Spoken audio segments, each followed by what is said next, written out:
Good morning. Welcome. It is Eric Erickson here across the state of Georgia. Hope you're doing well. I'm tired of the rain.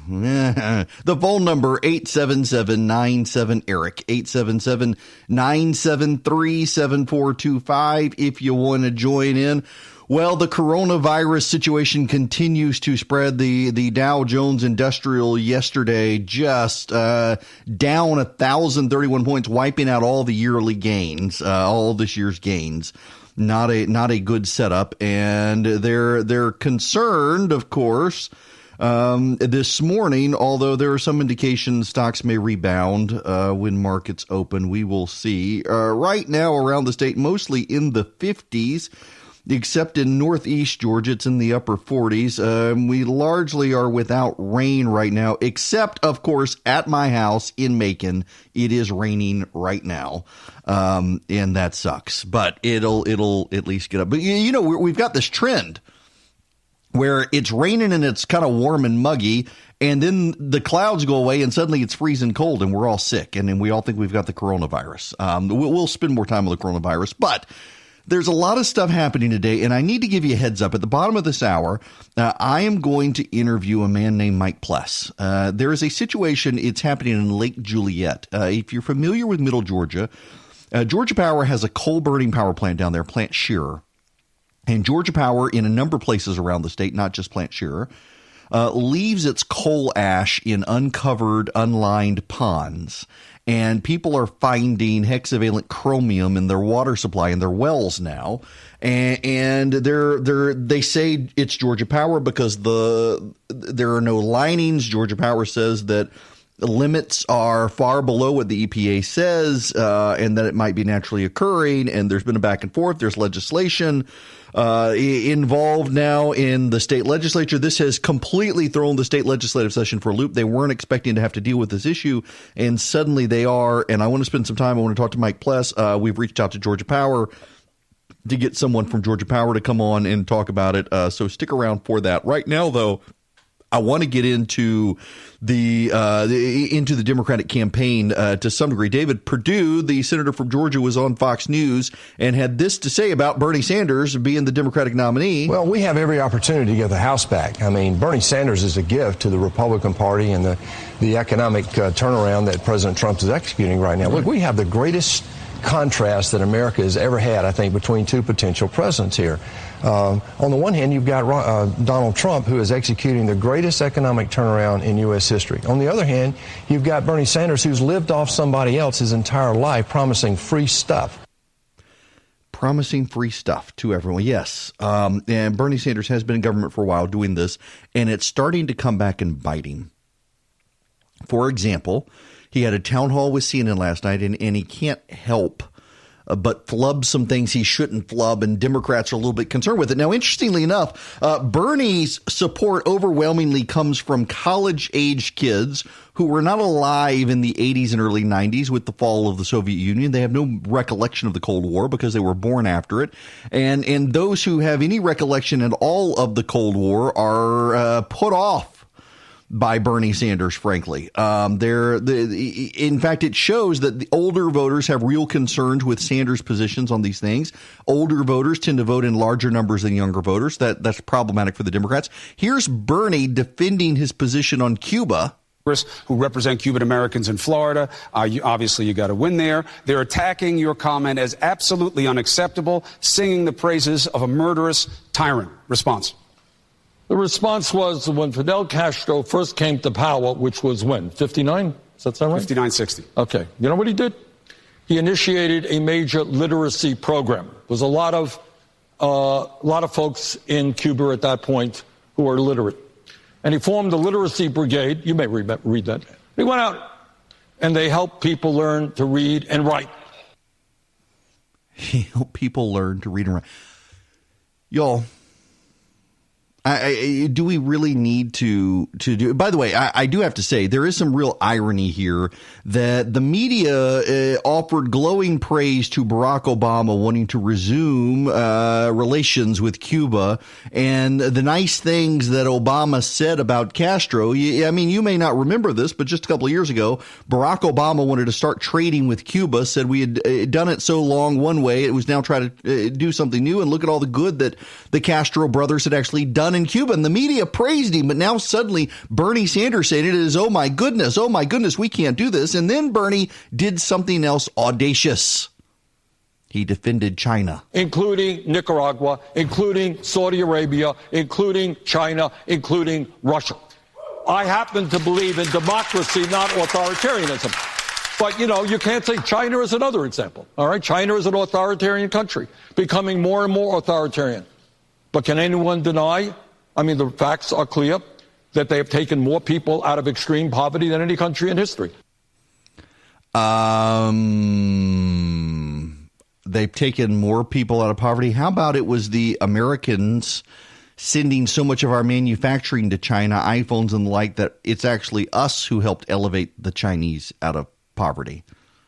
It was actually Deng Xiaoping, I think his name was, who decided that they needed to embrace a fusionist model in China of Western capitalism overseen by the Communist Party. So they've embraced aspects of capitalism to elevate people out of poverty by rejecting some of the Mao Zedong Cultural Revolution aspects of communism. The Stalinist components they rejected. But Bernie's not going to see this. Y'all, here's the thing, and this is what I'm so amazed by. In November, if Bernie is the nominee, and I want to spend a little bit of time on this, if Bernie Sanders is for that matter, if Mike Bloomberg is the nominee, but Bernie possibly, and I want to explain my thinking on this, millions of Americans are going to vote for a man they hate to stop a man they loathe. And I mean that on both sides. You're going to have a bunch of Democrats who hate Bernie Sanders who will vote for him to stop Donald Trump. And you have a bunch of Republicans who hate Donald Trump who will vote for him to stop Bernie Sanders. In fact, I know a lot of people who, like me, did not vote for Donald Trump in 2016 who will crawl over broken glass for the man in 2020 to stop Bernie Sanders. And I actually know fewer Democrats who already, most of the Democrats, I know they're going to vote for whoever the Democrat is. They hate Trump so bad. It's the people who sat on the sidelines in 2016. Those people are a problem for the Democrats because they couldn't bring themselves to vote for Hillary or vote for Donald Trump. And here comes Bernie Sanders. You got 4 years of Donald Trump. He's really not that bad. He's done some very good things. He's deregulated. He's done great on judges. He passed tax cuts. He has been better in foreign policy than a lot of people expected him to be. And so he's no longer the hypothetical that he was in 2016. And in no longer being the hypothetical he was in 2016, he actually he's done good work. And Bernie Sanders is a man who for 40 years has advocated socialist communist policies. Let me read you what I wrote in February of 2016. This is me writing February 22nd, 2016. When I wrote in National Review that I was against Donald Trump, I said I have maintained since his entry into the race that if Donald Trump is a Republican nominee, I would support him. No longer. Donald Trump believes the federal government should fund Planned Parenthood. Donald Trump believes there are good things that the child killers do. What is more damning is how so many who are willing to be compromised by Donald Trump. For 8 years, the conservative movement compromised itself as a wing of George W. Bush's Republican Party. The movement became ill-defined, and conservative became a synonym with Republican. Already, we're seeing pastors and religious leaders compromise their integrity to vote for Donald Trump. Jerry Falwell Jr. has joined the horrors of Moloch, defending Trump's Planned Parenthood statement on Twitter. Falwell presides over an institution that expels students who have abortions, but is willing to give positive lip service to Trump, saying there are good things Planned Parenthood does. If Donald Trump were elected president, there would be members of the pro-life movement who would compromise their convictions for access to power. If Trump were elected, portions of the conservative movement would compromise the movement to be 1 degree from Donald Trump. The intellectual institutions on which we made our case for limited government and freedom would crumble. And on top of it all, the oligarchs would do just fine. They would coddle and humor President Trump, a man of mountainous ego, and get their way, while the very people Donald Trump promises to help would get table scraps. Some of that's true. There are conservative institutions who are suddenly full-throated for tariffs after years of saying they were bad. There are conservative institutions who no longer care about the size and scope of the federal government because they're in charge of it.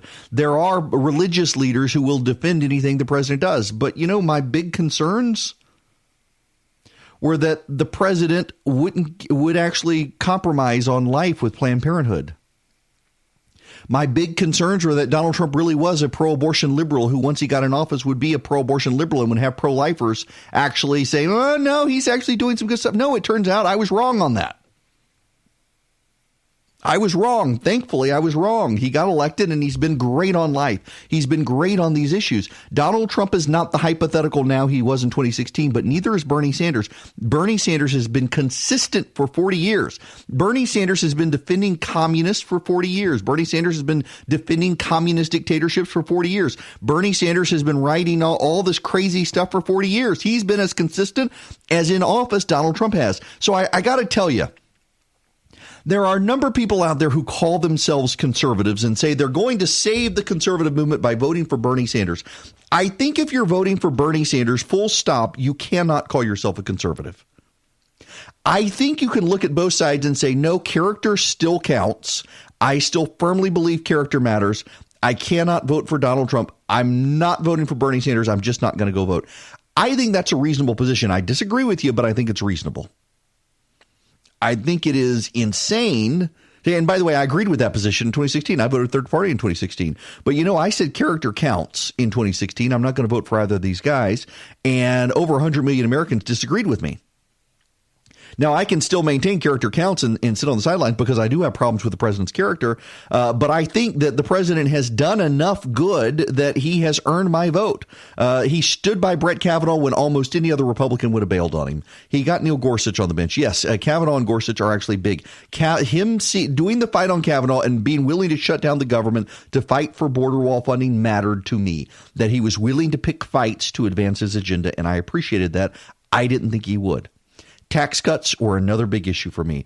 Withdrawal from the Paris Accord, having the guts to move the embassy to Jerusalem when everyone told him that he couldn't move the embassy to Jerusalem because war would break out. He did it, and look what happened. He was proven right, and war did not break out. All of these things amount to Donald Trump has done a lot more than I ever expected and a lot better than I expected, and he's absolutely earned my vote in 2020. I understand people look at his behavior and they say, no, character counts and he's a bad role model. I can't go vote for him. I understand that. That was my position in 2016. And I still feel that way, but I also feel like 100 million Americans disagreed with me and decided I got to vote Republican or Democrat. I'm not going to go third party again. I did in 2016, and that guy's an idiot. And I'm not going to sit home. It's not my nature to sit home. So the issue is between two parties, the Democrat and Republican. Who do I vote for? The guy who I have character problems with, but whose policies I like, or the guy whose character I have problems with, whose policies I hate? Because they're all sinners. They all fall short of the glory of God. The problem is Trump mean tweets and people don't like the tweets. And so they say, he's a bad guy. I'm going to go with Bernie Sanders. He doesn't mean tweet. Yes, but Bernie Sanders likes communists and killing kids. And that's not hyperbole. He's totally down with the abortion agenda. He's totally down with supporting communism. I tell people now all the time, they say the president's character grosses me out. Yeah, listen. The man has cheated on multiple wives, including with porn stars, including having an affair while his wife was pregnant. I don't like that at all. He is not a role model. I long for the days we had a president we could point to and say, be like that guy. But we're not there. And the choice is Democrat or Republican at this point. And I'm going to go Republican. I'm not going to sit it out this time. I have long ago stopped saying that this is the most important election in our lifetime because everybody says that every 4 years. Oh, my gosh, this year. No, seriously, this year, this is the most important election. I don't care whether you think it's the most important election or not.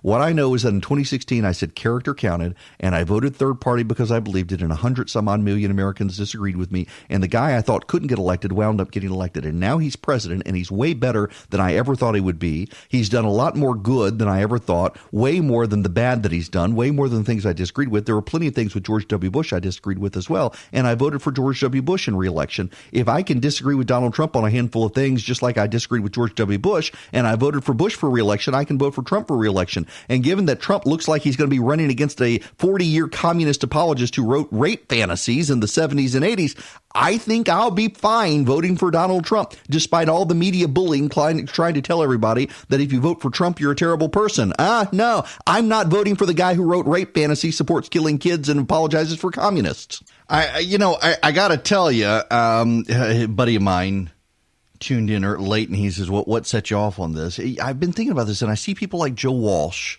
who's just, I consider him a grifter.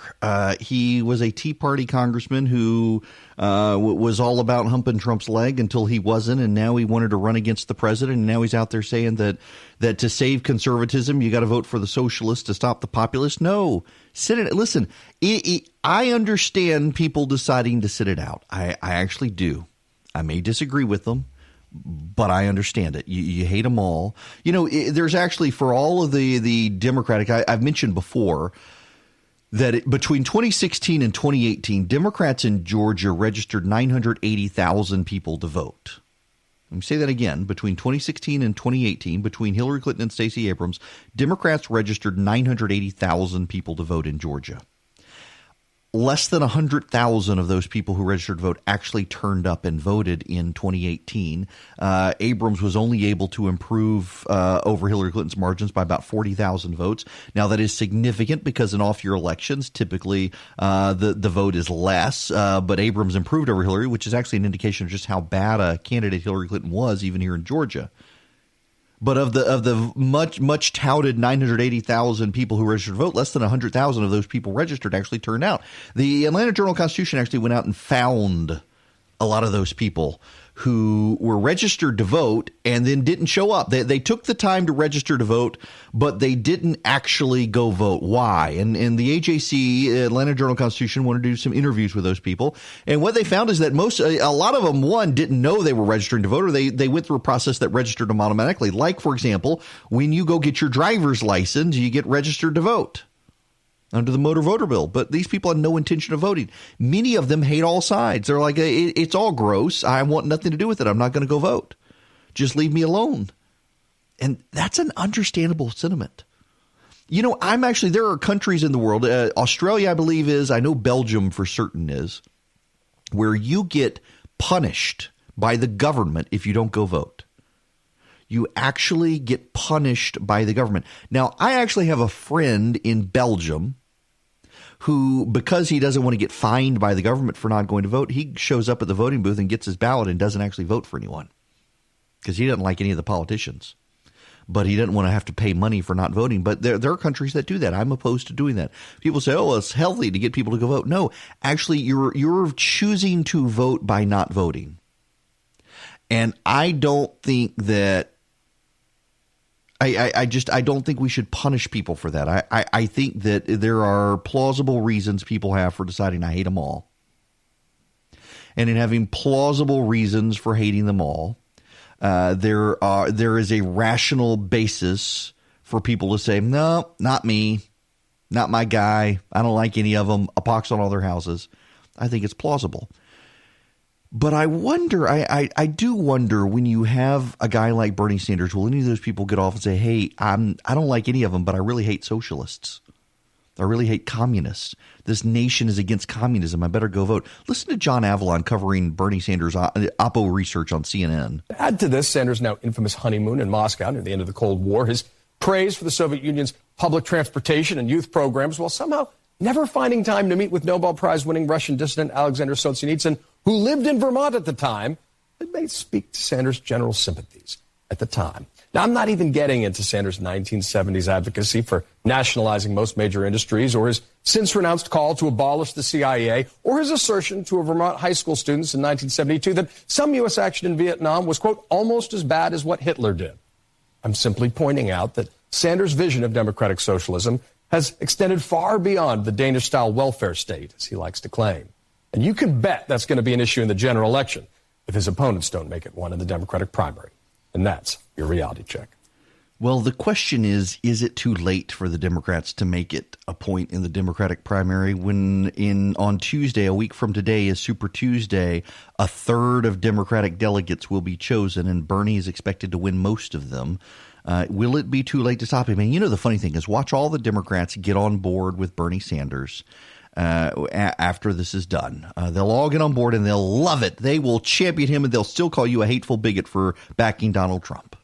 When we come back, I want to shift gears. There's a big story in Georgia. It's consuming the legislature in ways they didn't expect. Plant Shearer, a Georgia Power coal plant in middle Georgia. There's a coal ash pond, and residents say it's leaching chemicals into the groundwater and the well water, and it's become a big thing in the legislature. I want to discuss it with some of the residents. Welcome back. It is Eric Erickson here. The phone number, if you would like to be a part of the program, is 877-97-ERIC, 877-973-7425. I'm waiting for Mike Pless to give me a phone call. He's dealing with a doctor's appointment as well today, which may be interfering with it, but hopefully we'll be able to get him to call in. I want to bring you up to speed, though, on the issue. And the issue is it looks on its surface, it is a middle Georgia issue, not a statewide issue here in Georgia, but it actually is, because Georgia Power has a number of coal-burning power plants around the state, not just Plant Shearer in middle Georgia. And the ash from the coal tends to be stored in ponds, coal ash ponds, and many of those ponds are not lined on the bottom. For example, if you dispose of your garbage, your trash heap needs to be lined. Your county municipal garbage dump needs to be lined so that debris and materials don't sink into the groundwater. And a lot of coal ash ponds are not lined, and minerals can leach into the groundwater. Now, joining me, Mike Pless from the Lake Juliette area. Mike, thanks so much for being with me. Oh, thank you for having me on. Yeah, now, this issue, I was just explaining to the listeners before you called in, it appears to be a middle Georgia issue, but it is suddenly taken over the legislature, and it's actually a larger issue because there are coal ash ponds around the state that are unlined. And I wondered if you could, just for the listeners, kind of explain what's happening up to your well in your area in Juliette, Georgia. Okay, well, yeah, you're absolutely correct. I live here in Juliette, and my wife was born and raised here, and actually a couple generations living up here. So I've been imported in, but we are actually talking about Ash Pond 1 at Plant Shearer. But there is a much bigger view, so we may be myopic in looking at this particular place, but we need to bear in mind that this is an industry-wide issue, and it goes all the way across the United States. In fact, it's a global issue because any coal-fired electric generating plant has coal ash as a byproduct, as a waste product. And what they do with that coal ash has everything to do with the environmental integrity around them. So we're just focusing on this one, but it does, you're right, it goes across the state. So now, what is happening in Juliette? Okay. So what I find is that when you take a very, very complex issue, one that you may not be familiar with, before you can learn something new, you have to attach something you already understand and know. Mm-hmm. Most of us here in the South understand what happens if you were to take a gallon jug of tea or water and set some tea bags in the top of it, close the lid, and then you don't even have to close the lid, just set the tea bags in the top of it, sit out in the sun, and just wait. And we know what happens. The tea does not leave the bag. The tea leaves stay in the little bag, but things leach out of it called tannins, and it colors our water, and we have a little flavor in there, and we add a little sugar to it, and we have sweet tea. Well, fundamentally, that's exactly what happens. We just put it on a larger scale, and we can't see the water in the under the ground, which would be like in the gallon jug. But essentially, that's exactly what's happening. They've got coal ash, we've got tea. They set it in the ground, we set it on top of our jar. Add water, and all of a sudden stuff starts seeping out of the bottom of the coal ash, and it gets down into the groundwater. We stick a straw over here a mile away, 2 miles away, and we draw water out of the ground. We're thinking that it's been filtered by the ground, it should be clean and clear, and historically it generally has been. But what we don't realize is that the stuff that's been seeping down into the groundwater underneath that coal ash pond does not know Georgia Power boundaries, and it just simply goes where it goes.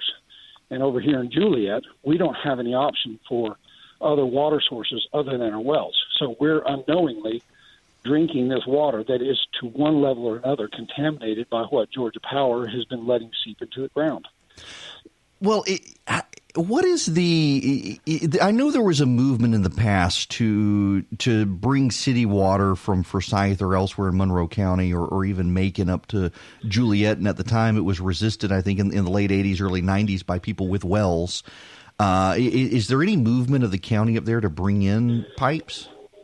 Well, there is talk about it again, and the problem is there is a practical reality that has to be dealt with, and that is the cost of it. So that will always slow down progress in a particular area. If the cost is prohibitive or perceived as being prohibitive, then that'll slow it down. But there was some progress made back, I'm going to think around maybe early 2000s, and water lines were brought considerably into the county from south up to Highway 18, 87 intersection in that area. Some were brought further out from Forsyth towards Juliet, down Juliet Road, and some water lines were run further from the north down. But they all failed to reach Juliet because of the cost and because, the seeming issue is somewhat resolved. Then you also have the part of that American mindset that says we're independent, although we're seeing less and less of that these days. Right. But people expect for the government to be to take care of them. But a lot of people, especially people in rural areas who just work hard for a living and provide for their families, they take a certain level of pride of being independent. And historically people have assumed that the ground does a good job of filtering their water, and so they want their wells. They don't want city water. They don't want to pay for city water. They'll pay and maintain their own pumps. Well, draw water.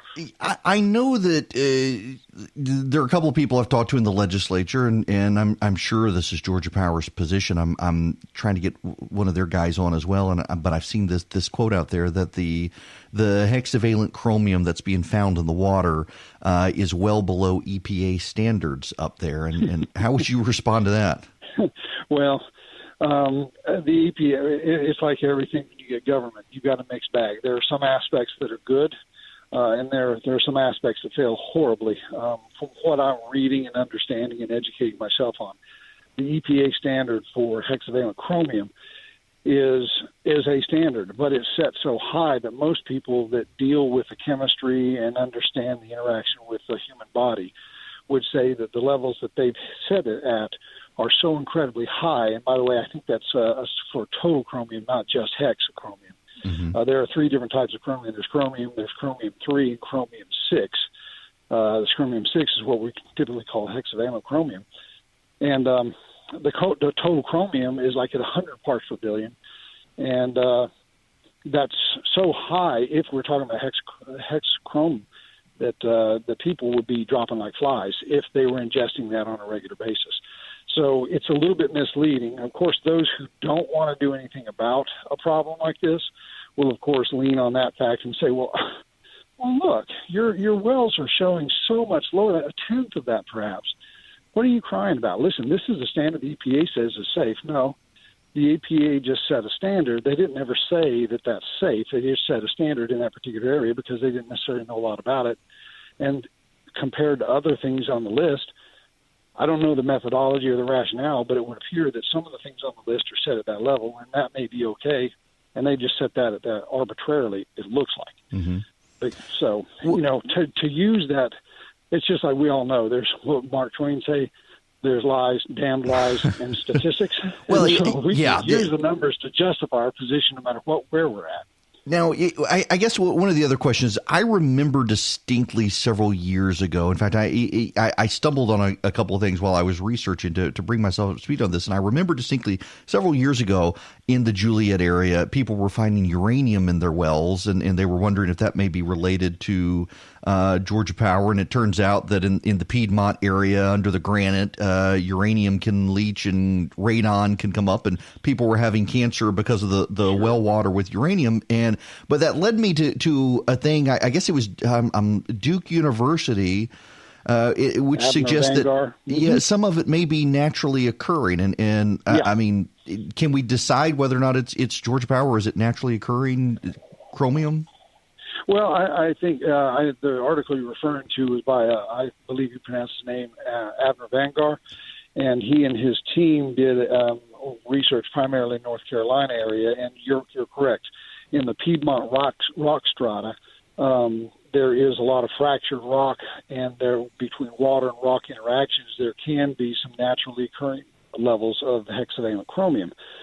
And if you look at it, if you read the article and get into the depths of it, and if you're not scientifically minded or whatever, which isn't a bad thing. I went to law school, just so you know. Yeah, okay.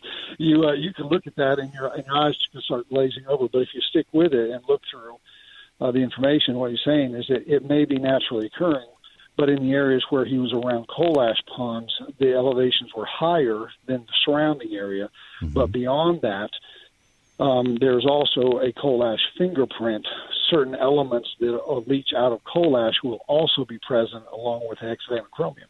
His article does say that it is alarming that if, from what their data was indicating, that there could be large percentages of the population that are exposed to unhealthy levels of hexavalent chromium that are naturally occurring, and this creates a little bit of a problematic thing for municipal water suppliers if they're not, filtering for that and the expense related to that. And it's not really saying anything other than what it is, and that is these are unhealthy levels that people may be being exposed to. But that does not mean that, like, if we test our waters around here, and that's been a little bit of a weakness I've been concerned about, is that if the only thing we talk about is hexavalent chromium, mm-hmm. that may get attention because of the Aaron Brockovich case out in California. Right. But it focuses on hexavalent chromium, and then the conversation becomes about the validity of hexavalent chromium, and we start ignoring the other things that are also in the water that are not naturally occurring, like strontium and vanadium, and those are things that come from coal ash. Mm-hmm. All right, now, have those been found in the water up at Juliet, too? Oh yeah, absolutely. Wow. Yeah.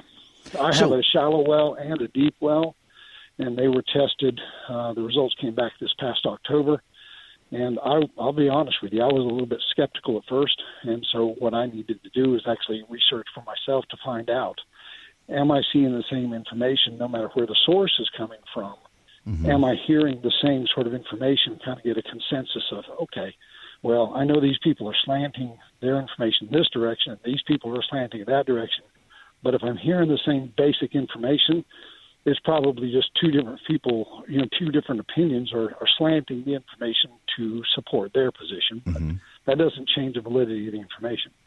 Now, so what would y'all like the solution to be up there? Because, I mean, it looks to me like if we've already got groundwater contamination, and if it's not naturally occurring, if it is from the coal ash pond, there's damage already done. So what should the solution be from your vantage point? Well, it becomes complicated because there's obviously a short-term issue, but then a much longer-term issue. The longer-term issue would be it's well known. The energy industry has known since back in the 1880s when these things first started up that coal ash is bad stuff.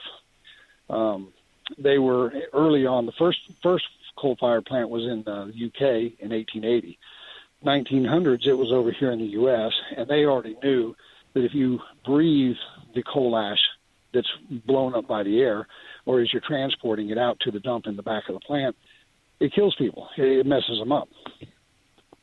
Sorry about that. It messes them up. Mm-hmm. And so they needed to stop it from flying around, so they wet it down. Well, that's a great solution. We all know that would work, even with the fireplace ash that comes out. But it created a different problem, a more insidious one, where it seeps down into the ground when you end up having a bunch of this stuff piled up.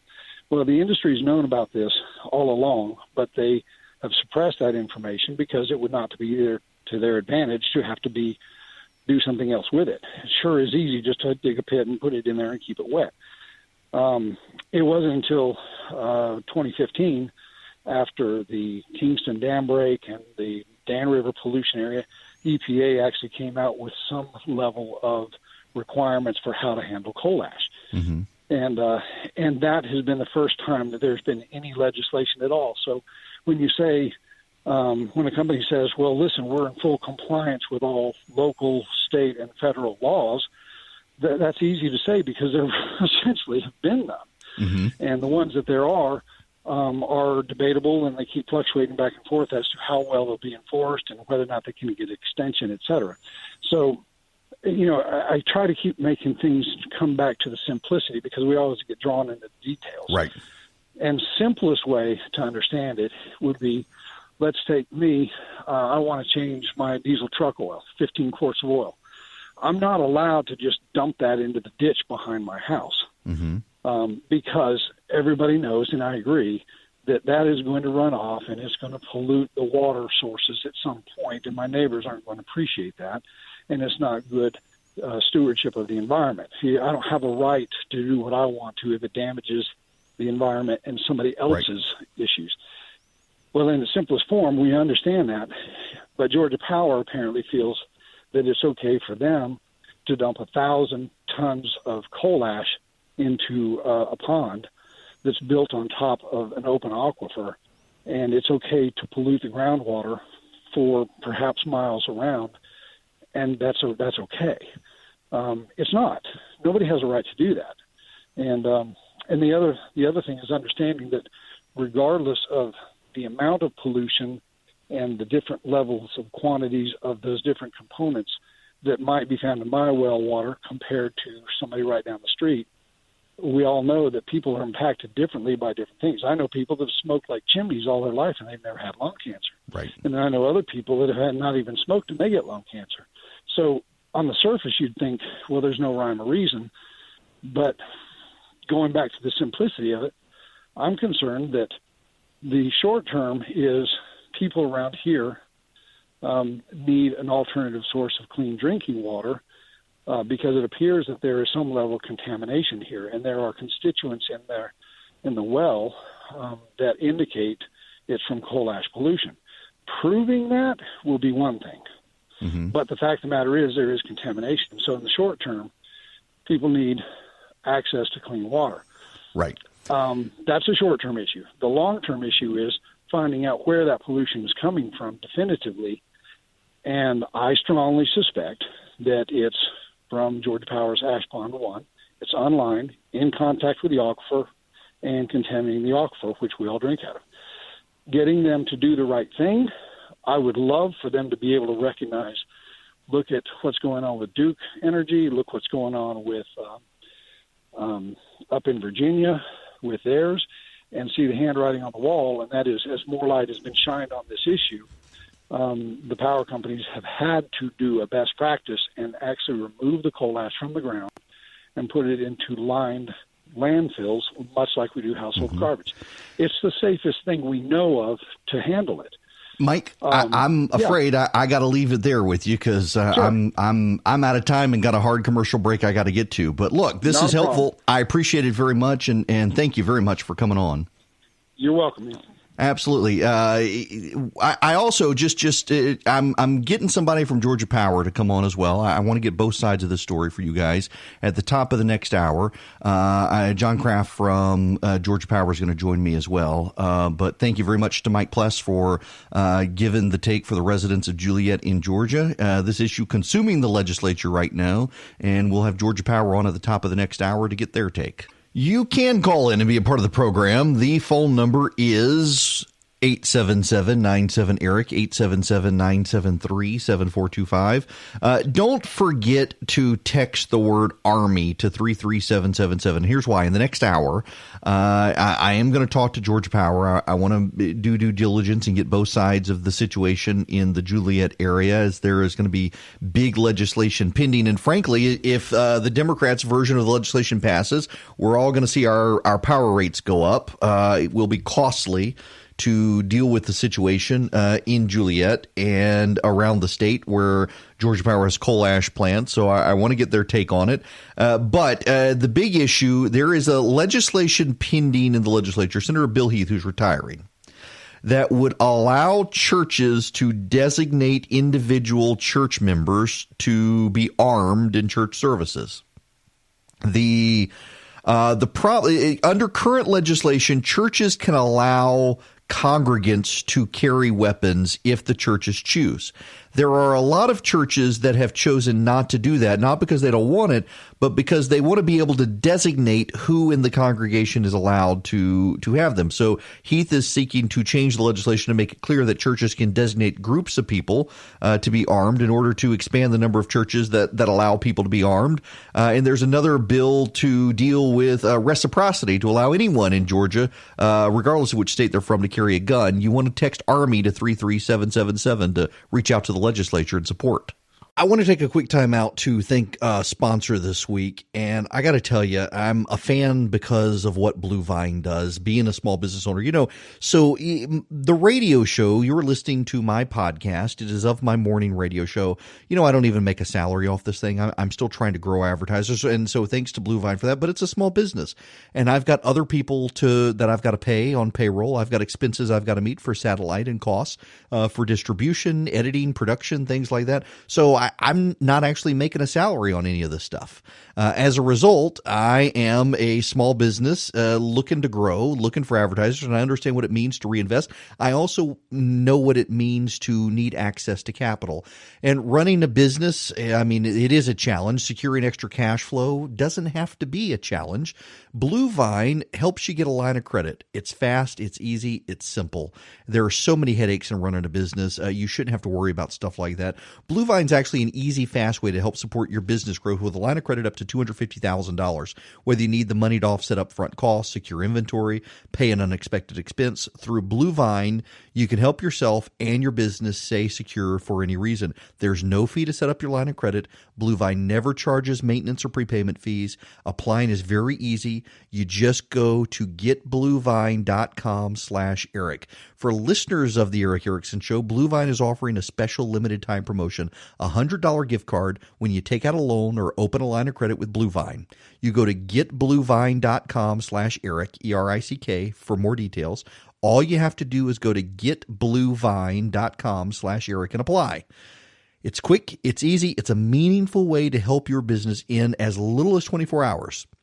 The promotional offer, it's subject to terms and conditions. You can find those at getbluevine.com/Eric. And thank you to Blue Vine for sponsoring the show. From the North Georgia mountains to the Florida line, and from the Chattahoochee all the way to the Atlantic, covering the entire state of Georgia, I am Eric Erickson. This is my show, and the phone number, if you want to call in and talk to me, is 877-97-ERIC. That translates to 877-973-7425. In the last half hour, I talked to Mike Pless. He is one of a group of residents in Juliet, Georgia. If you know Whistle Stop Cafe, the fried green tomato movie, that's Juliet, Georgia. It stands in the shadows of Plant Shearer, which is a coal-burning power plant operated by Georgia Power on Lake Juliet, where I go on a regular basis with my kayak. A beautiful, beautiful, beautiful area. And the residents there have found chromium in their water, and they are blaming Georgia Power. There is some research to suggest it may be naturally occurring. In fact, several years ago, there was all sorts of concern about uranium in the water. There was a pocket of people in the Juliet area who had gotten cancer, abnormally high cancer rates, and they started testing the water, and it turns out there was uranium, and it's naturally occurring in the Piedmont region. Deep wells sometimes get uranium in them, and people get radon in their houses and stuff, and it's naturally occurring. And back in the late 80s, early 90s, there was an effort to bring in water to run lines to Juliet. And the residents insisted they had good well water, so they didn't do it. And now we're at this point where there are no freshwater pipelines. Everybody has wells, and we've got problems. And, of course, this comes at a time when coal-burning power plants are under fire nationwide by environmentalists. And I wanted to, having talked to residents of Juliet, wanted to get someone on from Georgia Power and talk to them about it. And John Kraft from Georgia Power is joining me. John, welcome.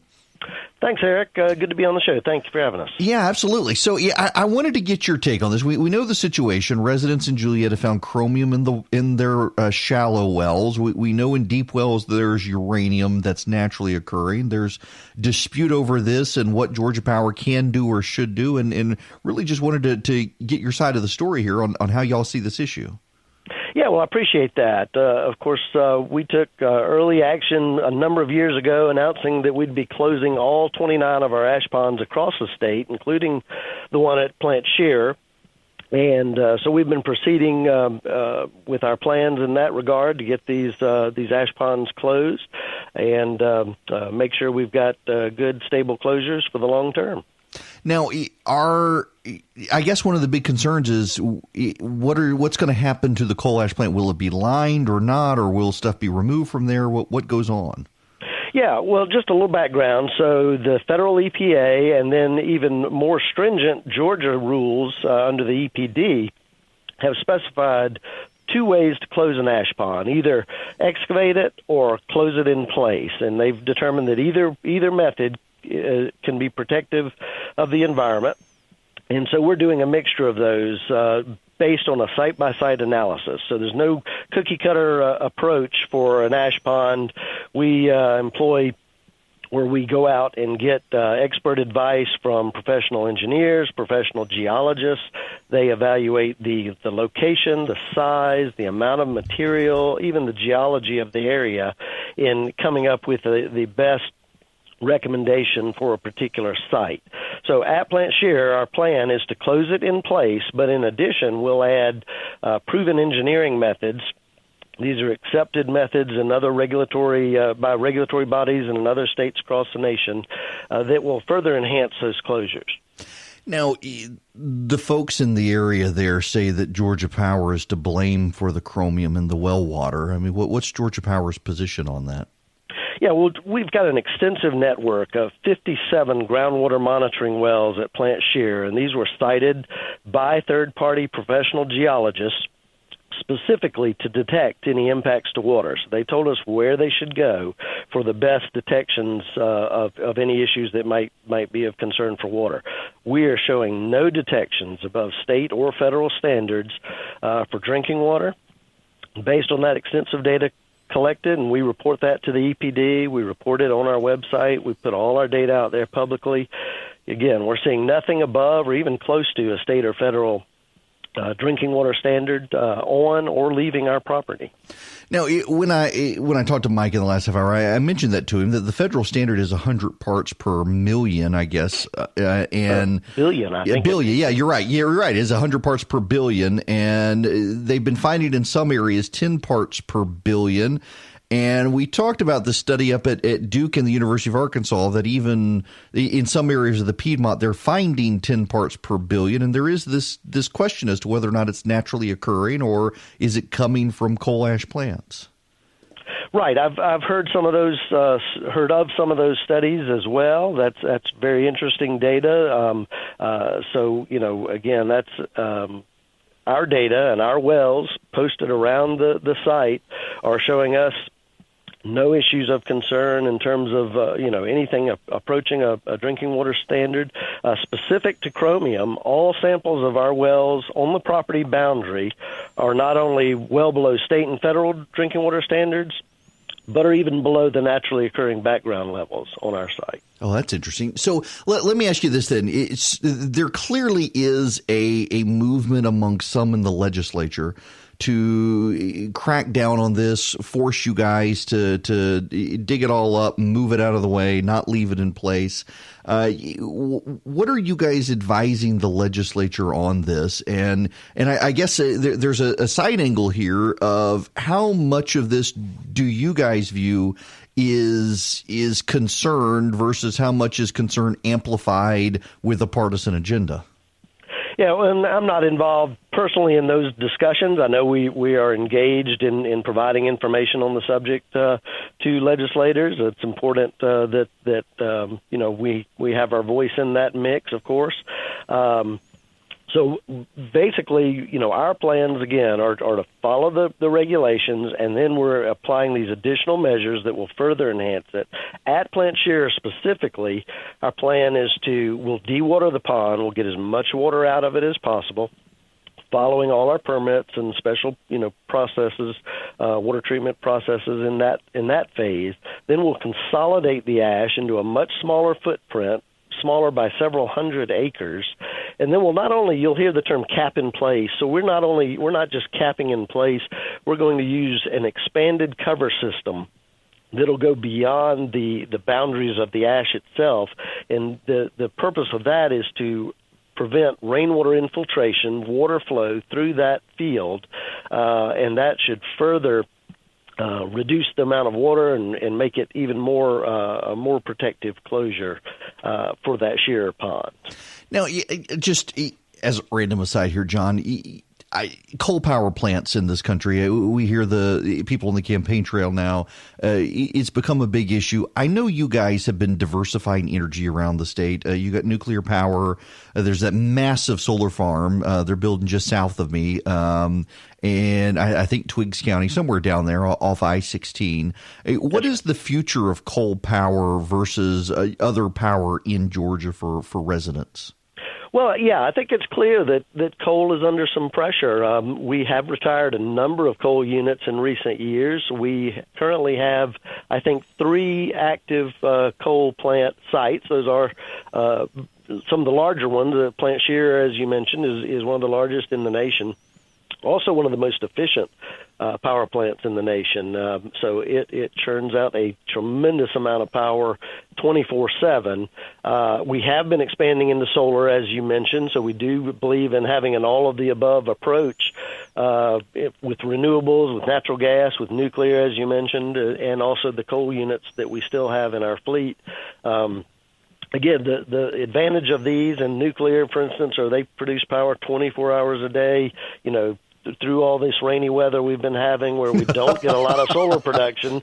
It's important that we have the diversified mix that we can ensure we're still providing the power customers need. Well, I was going to actually ask you that because in states like California and then places in Europe, we're seeing this problem where they've gone so far towards solar and wind when a heat wave comes through or a lot of rain comes through. There may not be wind or there may not be sun, and they're having trouble with power. And it seems like you guys are at least putting some thought into maintaining some regular supplies of power.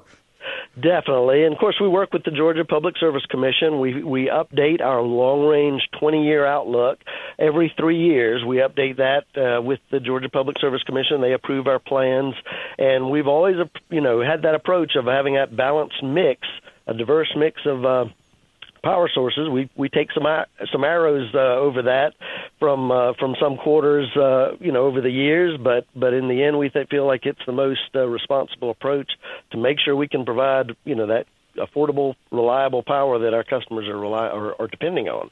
Well, listen, I thank you very much for stopping by. I know it's not an easy issue when there are people's health involved and emotion involved and worry involved as well. And thank you very much. And it's good to hear that coal ash pond is going to be wound down at Plant Shearer as well.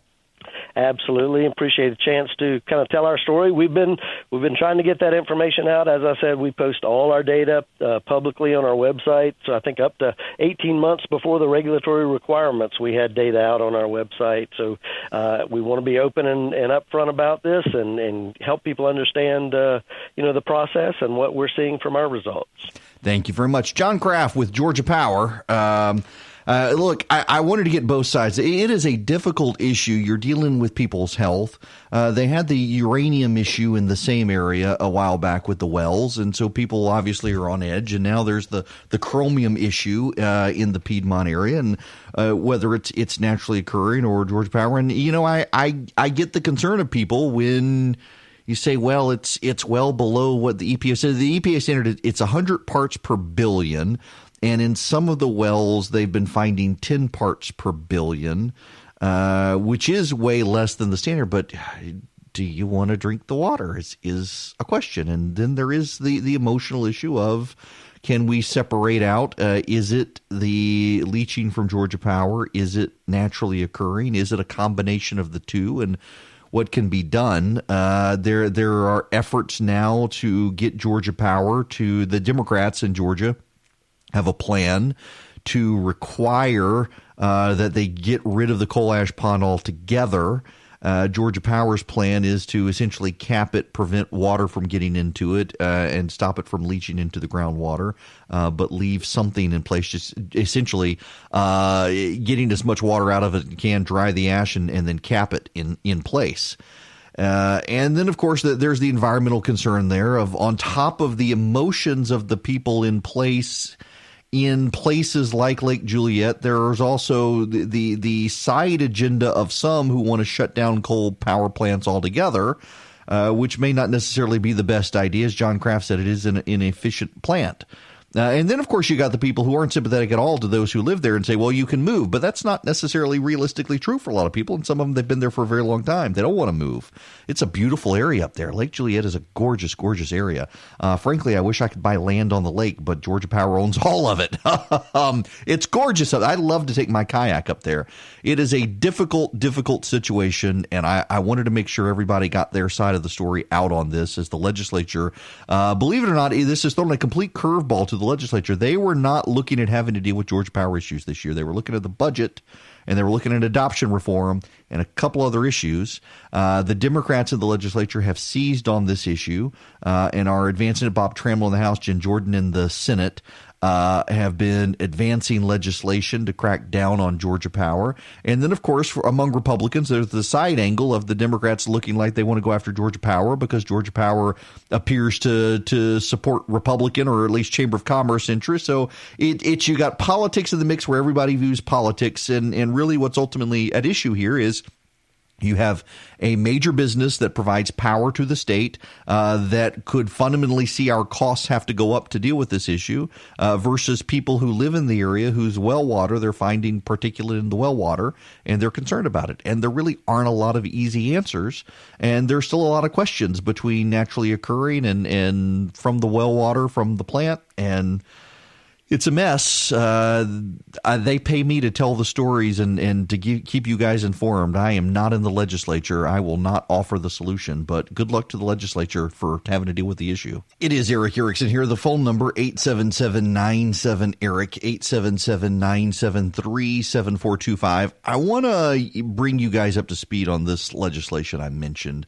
The Atlanta Journal-Constitution has a profile of two pieces of Second Amendment legislation winding their way through the Georgia legislature. The first is from Bill Heath of Bremen.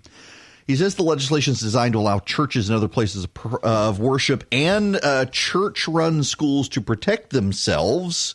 And essentially what it is, I love that it's Senate Bill 357.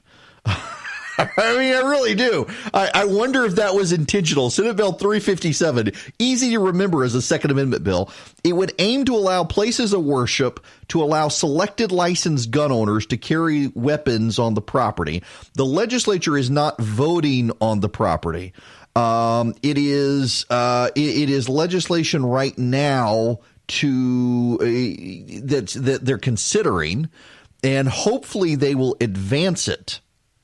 And the reason that I think this is good legislation is because the legislature did pass a law a couple of years ago that says individuals, churches can allow congregants to carry weapons if they got a concealed carry permit.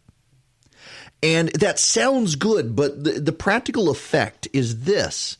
A lot of churches decided they don't want to do that because they don't want every member of the congregation coming in with a gun. Not that everyone would, but that's actually been the thinking of a number of congregations. I think 1 in 10 Georgia congregations has allowed people to come into church carrying guns. And his concern is that the original legislation is an all or nothing situation, and that has turned some churches off to the idea of allowing guns in church. And so what Heath would like to do is to change the legislation and say the churches can allow designated individuals or groups of individuals. So it could be everyone in the congregation, or it could just be a security committee of deacons or elders in the church who carried the guns. And so he wants to tweak the language to allow churches more flexibility in deciding the class of people in the church who can. Members versus guests. Deacons versus elders. The deacons can carry guns, the elders can't. In the Presbyterian churches, that would be fun. The safety committee of the diaconate is allowed, but the rest of the deacons aren't. Churches need that sort of flexibility, because right now there are a number of churches who actually are allowing congregants in churches to carry guns, but they're not making it generally acceptable, and technically that's a violation of the law. Because the current law is an all or nothing standard. Either everyone can or no one can. And what a lot of churches are doing is saying, okay, this group of people in the church, we're going to allow you to carry guns in. But technically that goes against the law. So Heath wants to change the law, Senate Bill 357, to allow churches to do what they're already doing and make it legal and, dare I say, kosher. Now, there's another piece of legislation that is a Second Amendment piece of legislation. This is from Mandy Ballinger. She's from Canton. And her legislation is about reciprocity. Right now, Georgia operates under what's called reciprocity. That is, if Georgia is allowed, if you're a concealed carry permit holder in Georgia is allowed to carry a gun in another state, then the people from that state are allowed to carry a gun in Georgia. And there are 32 of the 50 states where that's the case. Now, what Ballinger wants to do is she wants to get rid of the law as it stands and essentially allow any person who can carry a gun in the state of their residence to carry a gun in Georgia. In other words, allow someone, let's say we don't have reciprocity. I don't know. We've got 32 states. Let me pick a state. I don't know whether we have reciprocity or not with South Dakota. But if we don't have reciprocity with South Dakota, then if someone from South Dakota comes to Georgia, they would get in trouble for having a gun with them. And what Ballinger wants to do is get rid of this reciprocity nonsense and just basically say, if your state licenses you to carry a gun, you won't be in trouble if you come to Georgia with your gun. And that seems to be a no-brainer to me. But the legislature is dragging their feet on this. There are some hesitation, some apprehension of doing any of these reforms. They're kind of no-brainers to me, but you're probably going to have to mobilize a base of people around the state of Georgia to get this stuff done. And I want to make it easy. You know, I've got my activist portal.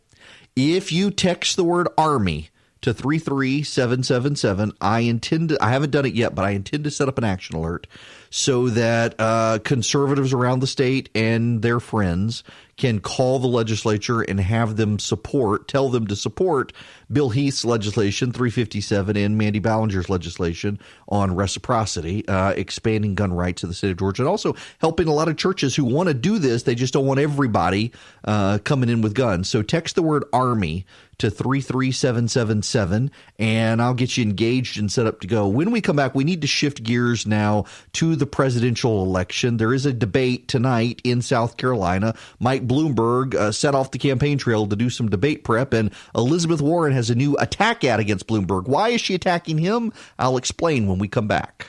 Yes, you can always text recipe to 33777, but also Army to ARMY to 33777, as we are probably going to have to get active with people around the state on the gun legislation in the state legislature. I want to move, though, to national politics at the moment.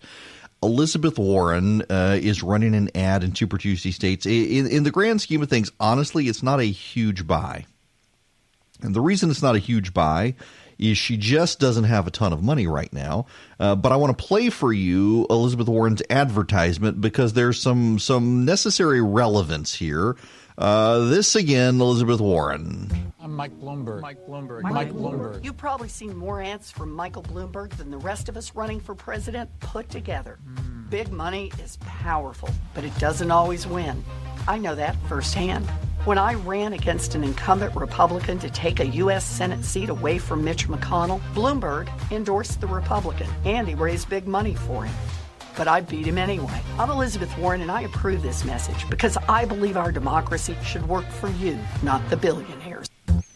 That's the Elizabeth Warren ad. It is up in Texas and elsewhere as she's trying to make inroads against Mike Bloomberg. Why? There are a lot of people out there saying, why on earth isn't she running to stop Bernie Sanders? They all need to be running against Bernie. But Elizabeth Warren and Bernie Sanders are on the same side of these issues. That's what people miss. You see, Elizabeth Warren is out there praising capitalism and the free market, saying she's not a socialist, but agrees with Bernie Sanders on free college education, paid for child care, Medicare for all, you name it, she's in favor of it. And the reason that she's not attacking Bernie is because she wants to be seen as the reasonable alternative to Bernie. Now, I realize the media is in abject freakout mode over Bernie Sanders right now. There is absolutely a meltdown over Bernie Sanders. The media is beside themselves with the idea of Bernie Sanders being the Democratic nominee. They are genuinely upset at the idea of him advancing as he is. They are angry, in fact, that he doesn't seem to be able to be stopped. They are desperate to stop him. They're trotting out the opposition research. Here is Tim O'Brien with Bloomberg's campaign. He was on with Allison Camerata and John Berman on CNN this morning. Listen to this. We've got a candidate who's risen in the polls because of his track record. Bernie has all of this loopy stuff in his background, saying things like, women get cancer from having too many orgasms, or toddlers should run around naked and touch each other's genitals to insulate themselves from porn. Why has this stuff not been more surfaced? He's written about women's rape fantasies. That hasn't been surfaced. That's the loony side of Bernie. The policy side of Bernie is he has not been good on immigration. He has not been good on criminal justice reform. He was an avid backer of the 94 crime bill. He's bad on guns, bad on immigration. And as a legislator, as a member of the Senate, I think he's only sponsored 7 pieces of legislation, 2 for post offices in Vermont. That's Tim O'Brien. That is Mike Bloomberg, senior advisor. And you heard Allison Camerata. What? Yes, everything he just said about Bernie Sanders is absolutely true. It is remarkable to me that Allison Camerata, who is a good journalist, was shocked to hear that. She didn't know. Bernie Sanders wrote rape fantasies about women. Bernie Sanders wrote books describing how most men like to go into the bathroom and, well, do things to themselves while thinking about tying up and abusing women. Bernie Sanders did this. Bernie Sanders did these sorts of things. And Democrats have never gone after Bernie on any of this stuff before. They never felt the need to go after Bernie Sanders on this stuff before. And so they're going after Bernie Sanders on this stuff now. They're trying to stop him as quickly as possible. I played this in the first hour again. This is John Avalon on CNN this morning. Add to this Sanders' now infamous honeymoon in Moscow near the end of the Cold War, his praise for the Soviet Union's public transportation and youth programs, while somehow never finding time to meet with Nobel Prize-winning Russian dissident Alexander Solzhenitsyn, who lived in Vermont at the time. It may speak to Sanders' general sympathies at the time. Now, I'm not even getting into Sanders' 1970s advocacy for nationalizing most major industries, or his since-renounced call to abolish the CIA, or his assertion to a Vermont high school students in 1972 that some U.S. action in Vietnam was, quote, almost as bad as what Hitler did. I'm simply pointing out that Sanders' vision of democratic socialism has extended far beyond the Danish-style welfare state, as he likes to claim. And you can bet that's going to be an issue in the general election if his opponents don't make it one in the Democratic primary. And that's your reality check. Ding, ding, ding, ding, ding, ding, ding. Yes, raising all this stuff now. Now, the practical side of this, of course, is that if Bernie Sanders does become the Democratic nominee, they're all going to forget they ever had this conversation. They're all going to forget it. They'll pretend it's old news. We don't need to talk about it. It's not relevant. It was 40 years ago. You will see the media dismiss it. But Elizabeth Warren's not going there. And that's starting to make reporters mad. Here's the thing. There's a Democratic debate tonight. And the media has been trying to make Elizabeth Warren happen forever. And now, who is doing I have no idea. Let me see. South Carolina Democratic debate. Well, who is doing the debate tonight? It is CBS. It's a CBS debate. Nora O'Donnell, Gayle King, Margaret Brennan, Major Garrett, and Bill Whitaker We'll be doing the debate from 8 p.m. Eastern to 10 p.m. Eastern. They'll be doing the debate.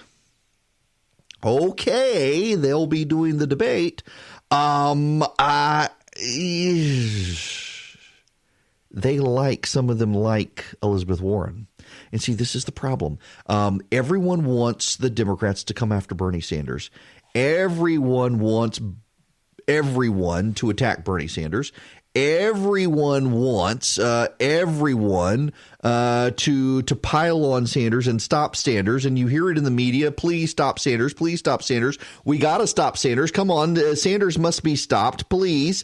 And you know that Bloomberg's going to come after Sanders. You know that Buttigieg is going to come after Sanders. You know that Biden is going to come after Sanders. And Elizabeth Warren is not, because those are her people. She wants to be the Bernie Sanders of the race, and she knows it, so she can't go after Bernie. And by the way, she already tried going after Bernie and was left licking her wounds over going after Bernie. It ended badly for Elizabeth Warren. So now she's got a new one. Here's Pete Buttigieg going after Bernie. Mayor, I have to ask you about this. Senator Sanders has been criticized for remarks that he made praising a literacy program during Fidel Castro's regime in Cuba. He stood by those comments last hour. Here's what he said. He said, "You know what? I think teaching people to read and write is a good thing." Do you think that's a fair assessment? So this is part of what I'm getting at when I say that in our one shot to defeat Donald Trump, we should think carefully about the consequences of nominating Senator Sanders. I don't want, as a Democrat, I don't want to be explaining why our nominee is encouraging people to look on the bright side of the Castro regime when we're going into the election of our lives. We need to stand unequivocally against dictatorships everywhere in the world. Let's see if they bring that up on stage tonight. I'm just not sure that it's going to stick. And here's the reason. Bernie Sanders is the Democrats' Donald Trump, and I don't mean that in a bad way. What happens with Donald Trump when the media comes after Donald Trump? Typically what happens is Donald Trump's supporters double down. You go after Donald Trump's supporters double down in support of Donald Trump. Bernie Sanders supporters do the exact same thing. You go after Bernie Sanders supporters are going to go to the mat for Bernie Sanders. They're going to defend Bernie Sanders. All it's going to do, these attacks are going to galvanize Sanders' base. And Bloomberg is going to come in and he's going to try to go blow up Bernie. In fact, Tim O'Brien, his campaign chief advisor, says that they are going to run millions of dollars in ads against Bernie coming up very soon. They're going to go on the attack against Bernie Sanders. They're going to drop opposition research on Bernie Sanders. You heard him beginning on CNN this morning with some of those statements that the loony Bernie standards. Here's the problem. South Carolina is on Saturday. Do you remember what we were talking about on Friday on this program? I do. I had to go back and look, though. We were talking about Bill Barr, the Attorney General. And his comments about the president. Remember that? That was last week. We were all talking about that. What are we talking about this week? So far, the coronavirus and Bernie Sanders. We're going to talk about the debate tonight, who won the debate tomorrow. That'll give a bit of a bounce. But you know what the data shows? The data shows that the balance out of Nevada faded for a lot of the candidates, including Elizabeth Warren. But the voting happened early. So many people voted early in Nevada. Elizabeth Warren couldn't capitalize on the bit of the bounce that she got. The people who showed up in the Nevada caucuses 3 days after that debate actually voted for Elizabeth Warren, a significant portion of them. But the people who early voted had dismissed her and didn't vote for her. She got hurt by early voting. Well, the early voting is happening in South Carolina, and the early voting is happening in California. And do you know what the early voting in South Carolina and California and Texas and these other Super Tuesday states have? They've got Elizabeth Warren taking on Bloomberg blowing up on a debate stage, and Bernie Sanders standing supreme. That matters. Now, more people will vote on Election Day than an early vote, but it still matters because it pads the vote. The time to attack Bernie Sanders was 3 weeks ago, not today. Every dollar that Bloomberg now spends on Bernie, a third of the Democratic delegates will be picked up by Tuesday. And every dollar spent by Bloomberg probably helps Donald Trump, not Bloomberg. It is fascinating to watch the Democrats repeat the 2016 Republican primary. Everyone wants to reign supreme. Everyone wants to be the last man standing. And so none of them get out of the race. None of them are willing to change. None of them are willing and able to do anything to shake up the race and upend the ability to beat the president of the United States. I want to play you one more clip by Tim O'Brien from Bloomberg. They're in damage control mode, even as they're going after Bernie. Bloomberg. 4 days ago, Mayor Bloomberg said that he would release 3 women from their NDAs that they signed as part of being employees of his company. Yes. Have any of them come forward since then? I don't know the answer to that. The thing I would point out is that the lawyers at Bloomberg LP went through 30 years of sexual harassment cases. Bloomberg LP has not had an unusual number of sexual harassment cases. There's been headlines saying 45 women or 64 women have filed sexual harassment suits against Mike Bloomberg. That is simply not true. They were filed against the company. Is that better? I mean, if the company had a culture where sexual harassment was running amok, is that better? Well, I mean, I was a manager there for the last 7 years. That is so defamatory and unfair to say that Bloomberg LP had a culture of sexual harassment. Wait a second. You just said that you had all these sexual harassment cases against the company. No, my experience there is that is absolutely unfounded and not true. I think it's been made into a political issue by Senator Warren because it's politically useful for her. And I admire her. This is the moment. I mean, this is a moment, right, where we're looking at NDAs and we're looking at sexual harassment. As we should. And Harvey Weinstein was just found guilty. As we should, but it should be fair. It should be handled fairly. Mike Bloomberg was named in 3 NDAs over a 30-year period. None of them involved predatory behavior. It's alleged comments he's made that he's denied. We've said we'll put those out there in the open as long as the women are comfortable with it. He doesn't have the blanket authority, as the senator well knows, to just lift NDAs involving other people. But you don't know if those 3, which he was involved in personally, have come forward to take him up on that. He does not. They're not done with Bloomberg here. Here's the thing. Even if they get rid of Bernie, these other candidates will come after Bloomberg with a vengeance because he's only just now getting into the race. But that's the problem. The Democrats forget. They changed the rules for Bernie in 2016. So the Democrats still have some superdelegates, but they don't even come into play until a second round of voting. If Bernie can get a majority of delegates or close to a majority of the delegates, do you really think the Democrats are going to deny him with all of this stuff? And I mean, here's Todd Emmer on Fox News this morning making a very relevant point of what the Democrats are facing, and it's not good for the Democrats. The Democrats' embrace of socialism is going to cost them their majority in the House, and they know that. It could. Listen to David Perdue. Again, I played this the first hour, but listen to this again. Well, we have every opportunity to get the House back. I mean, Bernie Sanders is a gift to the Republican Party and the economic turnaround that President Trump is executing right now. Look, we have the greatest contrast that America has ever had, I think, between 2 potential presidents here. On the one hand, you've got Donald Trump, who is executing the greatest economic turnaround in U.S. history. On the other hand, you've got Bernie Sanders, who's lived off somebody else his entire life, promising free stuff. If you note who Democrats down ballot want to campaign with, none of them want to, I shouldn't say none, almost all of them want to campaign with someone other than Bernie. There are a few who want to campaign with him in very progressive areas of the country. But by and large, you go to the swing districts in Texas. Lucy McBath here in Georgia, the swingiest district in the country right now, Lucy McBath, she took it from Karen Handel. She's endorsed Bloomberg. She wants nothing to do with Bernie Sanders. None of the Democrats in Georgia 7, which may flip to the Democrats, want anything to do with Bernie Sanders.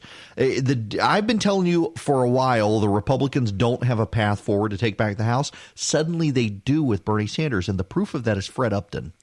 None of you probably know who Fred Upton is. He is an old Republican who should not be there anymore. He's been there forever. And he was going to retire. Bernie Sanders taking the lead. Upton's district is now a wobbly swing district, and Upton didn't have the stamina to fight, and people expected him to resign or to retire and not run again. He's now announcing he's going to run again. Why? Because he sees Sanders becoming the Democratic nominee and thinks that will help him make it easier for him to win re-election. And other Democrats know it as well.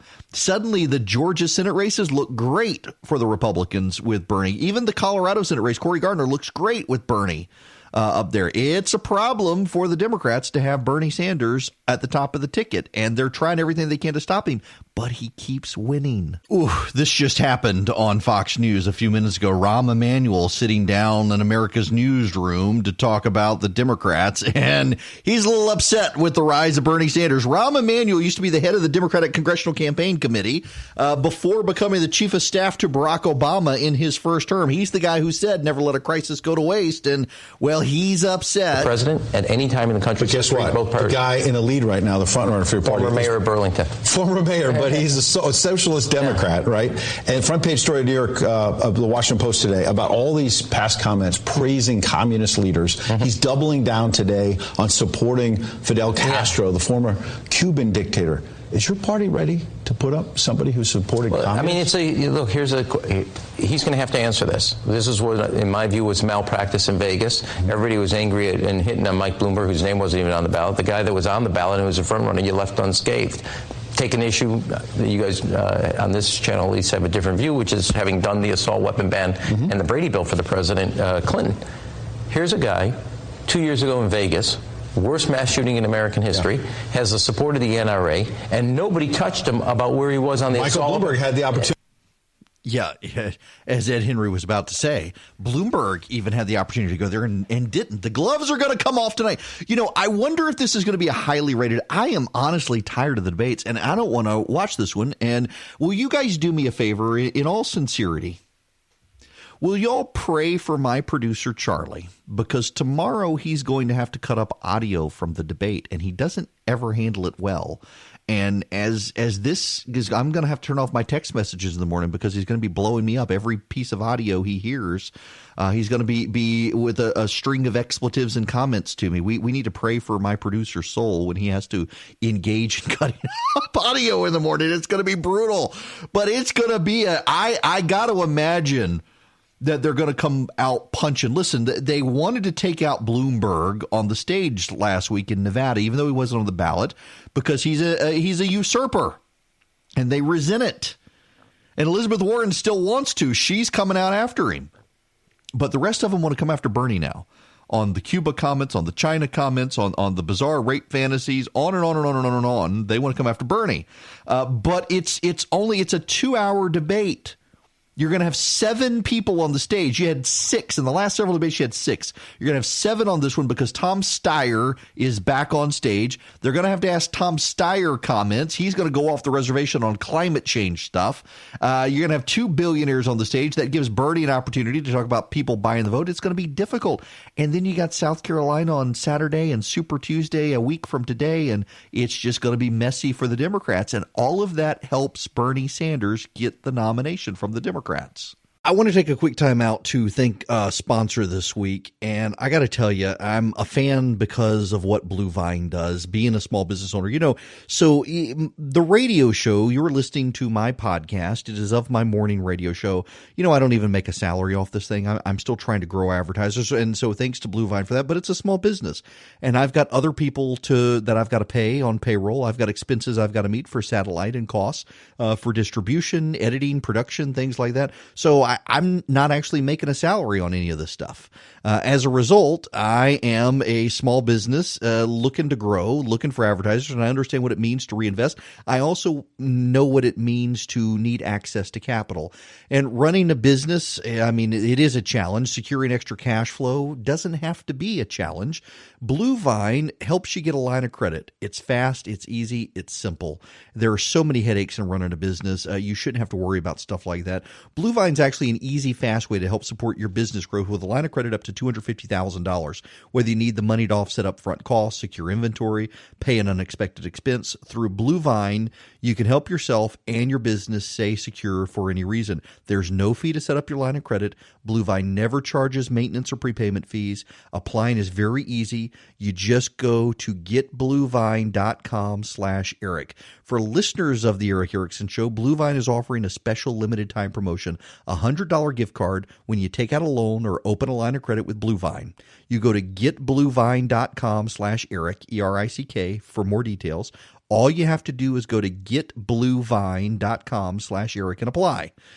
It's quick, it's easy, it's a meaningful way to help your business in as little as 24 hours. The promotional offer, it's subject to terms and conditions. You can find those at getbluevine.com/Eric. And thank you to Blue Vine for sponsoring the show. Well, this has happened. Welcome. It is Eric Erickson here, the Eric Erickson Show across the state of Georgia. The phone number, 877-97-ERIC, 877-973-7425. I would love to talk about more than the Democratic primary, but man, it is all consuming. And this just hit the wires from Alan Smith at NBC News. Here's the headline. Bloomberg's girlfriend, he's not married, he's got a girlfriend, Diana Taylor. And she says, with concerns over NDAs, get over it. Life has changed. I grew up in that world. It was a bro culture. Billionaire Democratic presidential candidate Mike Bloomberg's girlfriend, Diana Taylor, has a message for those bothered by remarks the former New York City mayor is alleged to have made, and the non-disclosure agreements used by his company. Get over it. In an interview with CBS on Monday, Taylor dismissed concerns over the NDAs with former employees, saying it was 30 years ago. Get over it. In none of them was he accused of doing anything and saying anything nasty to a woman. That is not who he is. She said at a Women for Mike rally in Texas, life has changed. I grew up in that world. It was a bro culture. We have come a very, very long way, and Mike Bloomberg has been at the forefront of the change. Oof. I'm sure in a Me Too culture, that's going to go over very well.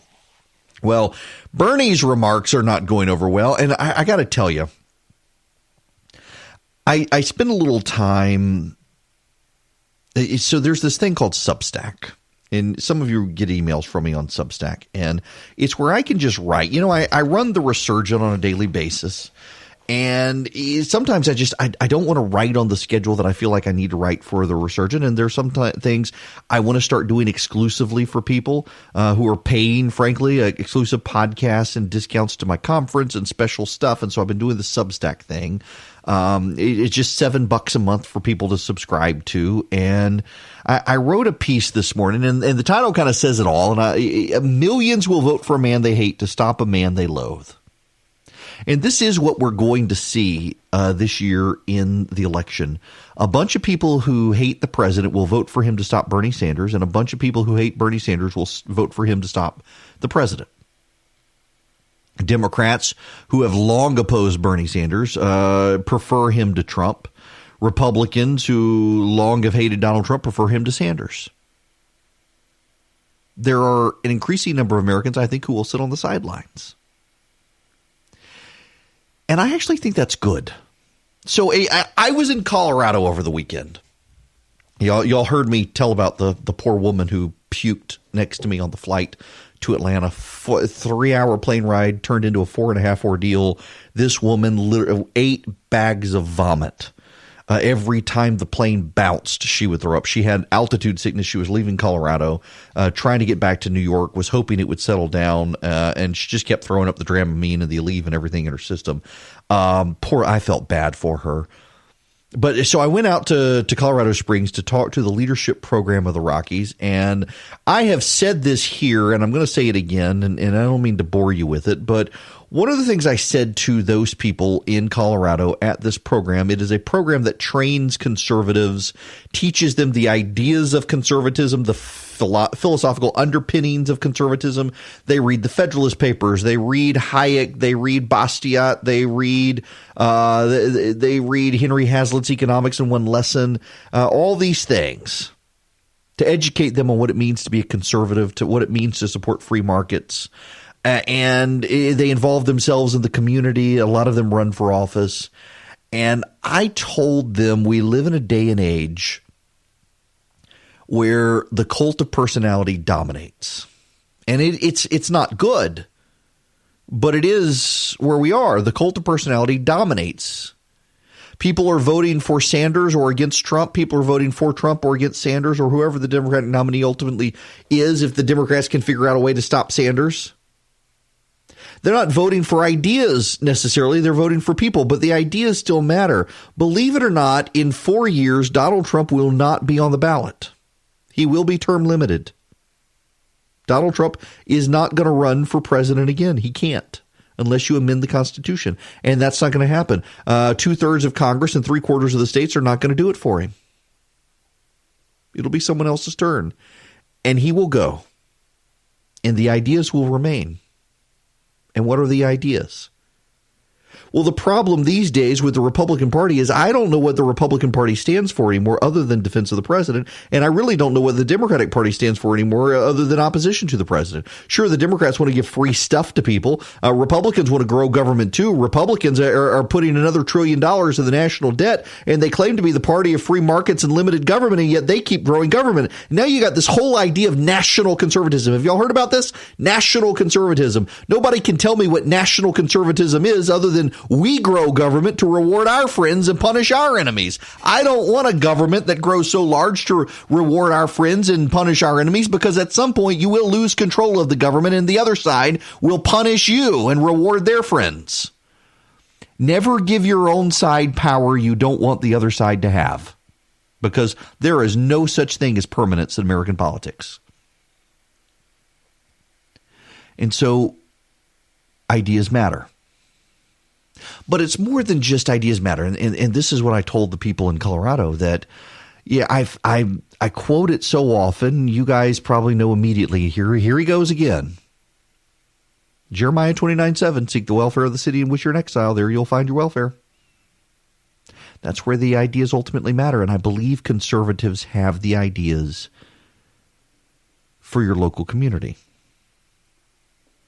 And part of me is kind of excited by the idea, by the prospect, by the theory that the fringes have taken captive the major political parties. And I don't mean fringes disparagingly, but the people who are on the sidelines, on the margins of the parties, are now taking over the parties. The Bernie Sanders folks, he's not even a Democrat, and his supporters have been on the sidelines of the Democratic Party, and suddenly they're about to take it over. In the same way, Donald Trump supporters, a lot of them weren't actually Republicans. Some of them were Democrats. Some of them were Obama voters, and they came in and they took over the Republican Party. And the establishments of both parties completely lost touch. You know, it's not the Russians who are causing Democratic voters to support Bernie Sanders. It's the Democratic voters themselves. The media is so freaked out about the Russians stealing the election, it's never dawned on them, wait a second, the Democratic voters are doing what the Russians want. Why? Because the elite in this country in both parties failed us. They made a bunch of promises to a bunch of people, and they failed them. They rewarded their friends at their highest levels and forgot about the little guy. And so here comes Donald Trump and Bernie Sanders, who claim to care about the little guy, and in different respects, they seem to care about the little guy in different aspects, etc. But there's a real problem there. But a lot of Americans loathe both men, and we'll see the people who have long been at the margins of the parties now dominating the parties. And a lot of people, you know what they're going to do? They're going to get out of national politics. They're going to say, to hell with Washington, D.C. It's too screwed up. It's broken. And a lot of those people, they're not going to disengage completely. Sure, they'll go figure out how they can earn a living, navigate the world with higher taxes or lower taxes or more regulation or less regulation, what to do with their kids' education. Do they homeschool or not? How involved do they be how involved are they in church or a charity? But what they are going to do is they're probably going to start paying way more attention to their local community, because they're not going to want their local community to be hijacked by a fringe. And so they'll get involved. And they'll pay attention to local politics. And they'll pay attention to the school board meeting they've never paid attention to before. And they'll pay attention to the city council meeting they never paid attention to before. And they'll pay attention to the county commission meeting they've never paid attention to before. And maybe they'll run for office, or maybe they'll sit on a board. Maybe they'll try to get a slot on the planning and zoning commission or an industrial authority board or development authority board.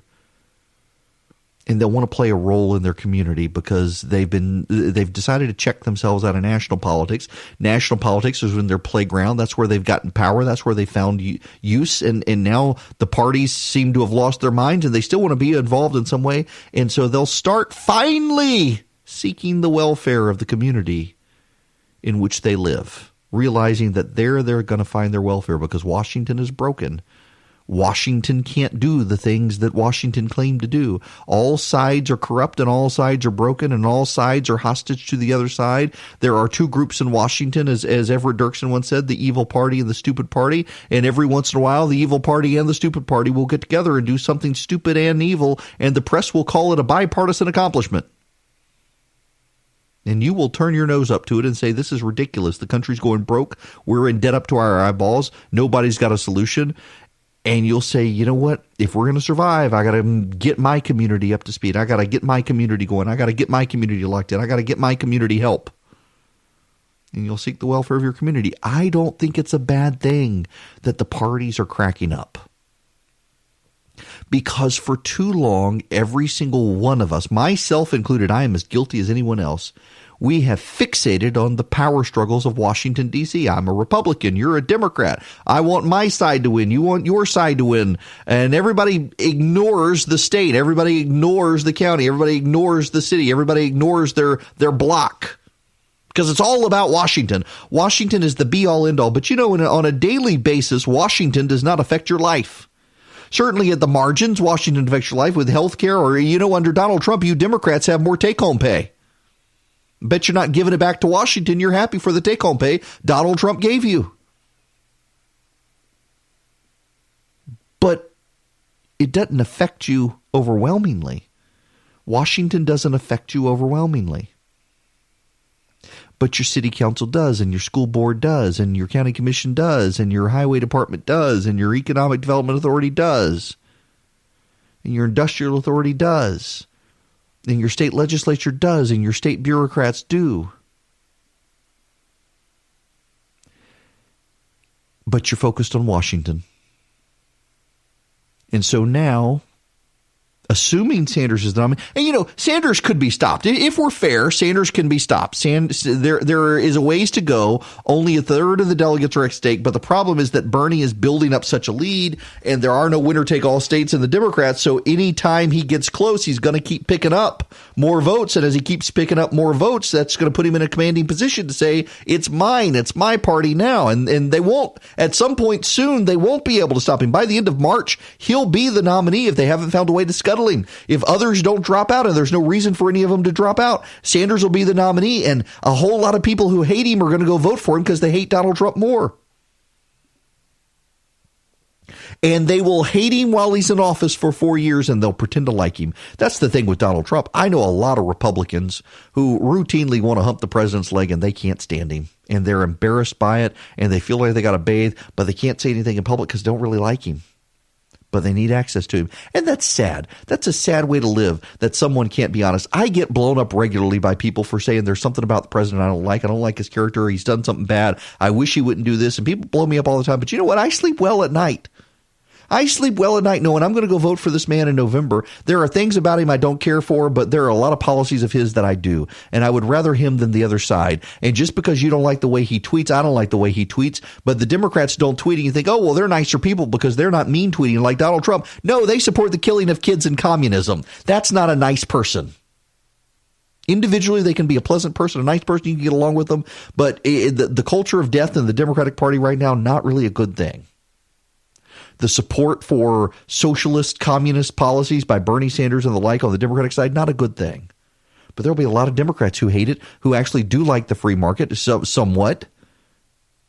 And they'll go vote for him because they hate the president. They have become philosophically opposed not to the president's policies. His policies are not actually outside the mainstream.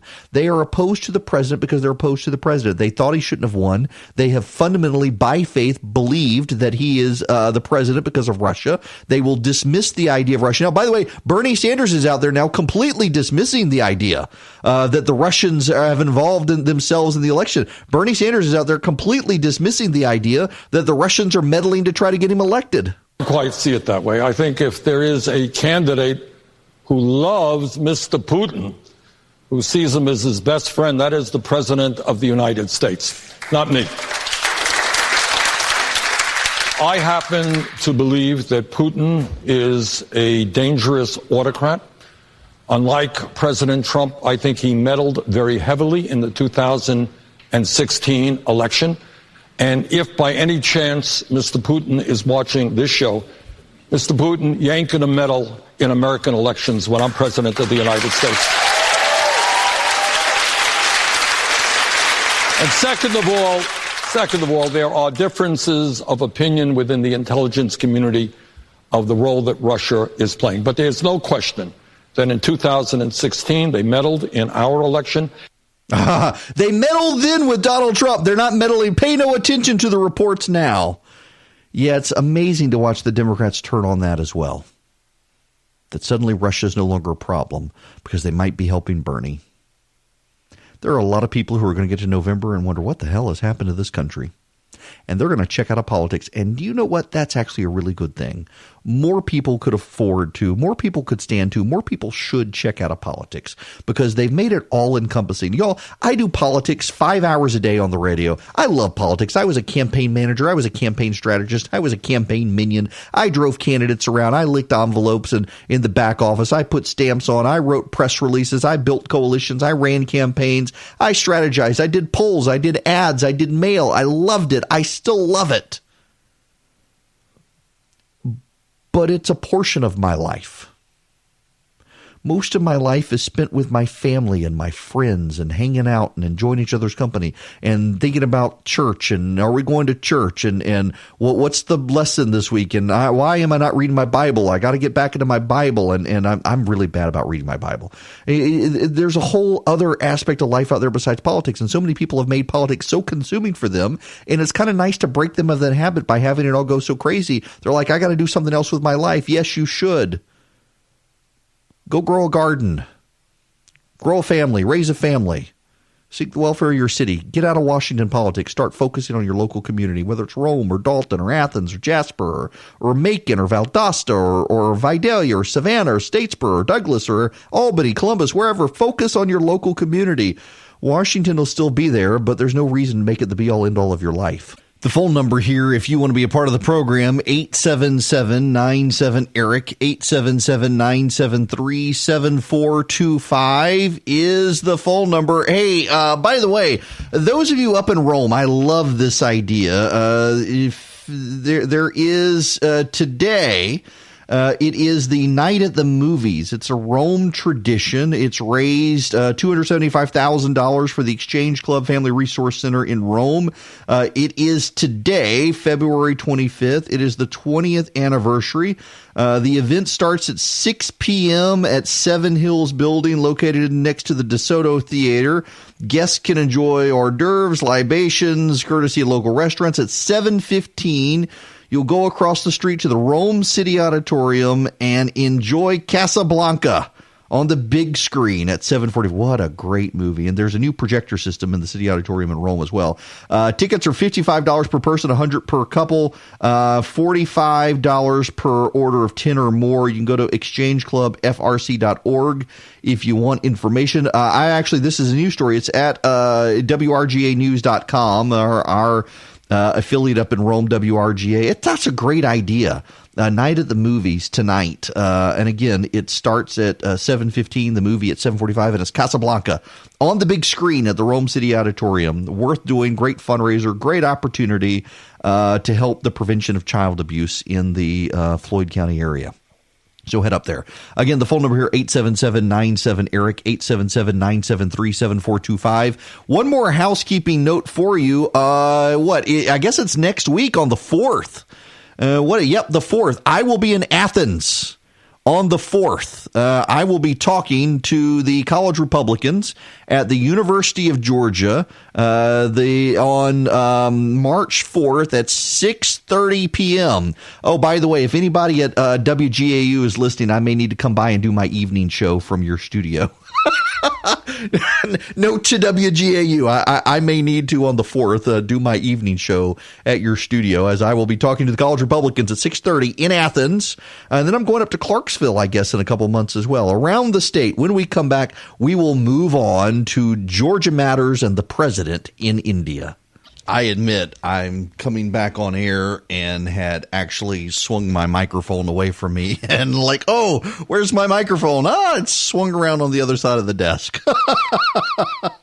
If you want to be a part of the program, 877-97-ERIC, 877-973-7425. You know, in the last hour or two, we've been dealing with the coal ash issue, and the state Senate has passed legislation today that would prohibit importation of coal ash from other states. There's other legislation that has been passed by the state Senate, Senate Bill 367. It is backed by Governor Kemp and the state school superintendent Richard Wood and the Georgia Teachers, Georgia Education Association or Association of Georgia, whatever it is. And it would reduce the number of mandatory tests in public schools. It is headed to a vote of the full Senate. P.K. Martin, state senator, who's the chairman of the Senate Education Youth Committee, sponsored the bill. He says overwhelmingly over and over and over, we keep hearing that standardized, high-stakes standardized testing continues to be a problem, and it's just too much. Teachers organizations, school boards, school administrators all spoke in favor of it. Even the Department of Juvenile Justice supported the legislation. The state agency runs its own schools for, are we allowed to say juvenile delinquents still? And they run their own schools, and they said 20 hours of classroom time is consumed just for preparation of the tests, let alone the testing. The legislation targets high school mandatory tests. There are 8. There are 2 in math, English, science, and social studies. The bill would reduce it to 1 test per topic. It eliminates the social studies test in 5th grade. States must comply with the federal mandate to test in 17 subjects in various grades. However, Georgia requires 7 more tests than that. Should it become law, we will drop to 19 tests with 2 extra for social studies in 8th grade and in high school. The 8th grade exam is for Georgia history. There are 2 extra high school social studies tests for U.S. history and economics, but the legislation would eliminate one of them, requiring the Georgia Board of Education to choose which. Oh, you know they're going to scrap the economics one, which for American history, given the garbage the New York Times is putting out, maybe we need the American history one, though. Now, there is some concern because the tests are used to hold teachers and schools accountable and tell parents how their kids are performing. And research suggests that the rigor of teacher grading varies from school to school, and statewide tests provide a uniform measure. They're called the Georgia Milestones. Georgia parents are going to know less about their kids. But I got to tell you, I think it's a good thing. Here's the thing. Just let me step back for a moment. I grew up in Dubai. Did not grow up in this country. I went to an amazing school. And, you know, my parents were actually really hands-off. They were not highly involved in school. My dad worked 7 days offshore and 7 days onshore, and he coached basketball some. And that's not to say my parents weren't involved, but it's not like they were at school every day. I know some people whose their parents are at school every day. Mine weren't. But I was a diligent student, as were my sisters. And we had a standardized test, and it was the Stanford Achievement Test. It's now the California Achievement Test. The Iowa Standards Test, I think some schools take. And you know, the purpose of that test was to determine where I was in relation to everyone else. And then, horror of horrors, something American schools in the United States of America do not do, is they would take that test and they would say, look at this. He's not doing well in math. Let's put him in a smaller math class with a teacher who's going to get him up to speed. You in our school would typically have 2 to 3 math classes, even though we were a really small school. I mean, my graduating class in 9th grade, our school only went up to 9th grade in Dubai, and then you went to boarding school. I think there were 28 of us. And so we ultimately would have in upper middle and junior high school, we would have 2 math classes, and in elementary school there would be 3 small classes of kids, about 10 kids in each class, and except for math and for reading. And what would happen is they would take the standardized tests, and they would say, okay, all of the kids who are doing badly in math, let's put them in a class together. The kids who are on average, let's put them in a larger class size. And then the handful, the 4 or 5 kids who are really excelling at math, let's keep them accelerating and put them in a class. And so the very small group of kids who weren't doing well had a great teacher. I was in them one year. And that teacher really could work with us and get us up to speed. So in the next year, we could move up. Our test scores would improve, and suddenly we're back in the median average class. And ultimately, several of us would move on to the higher end class.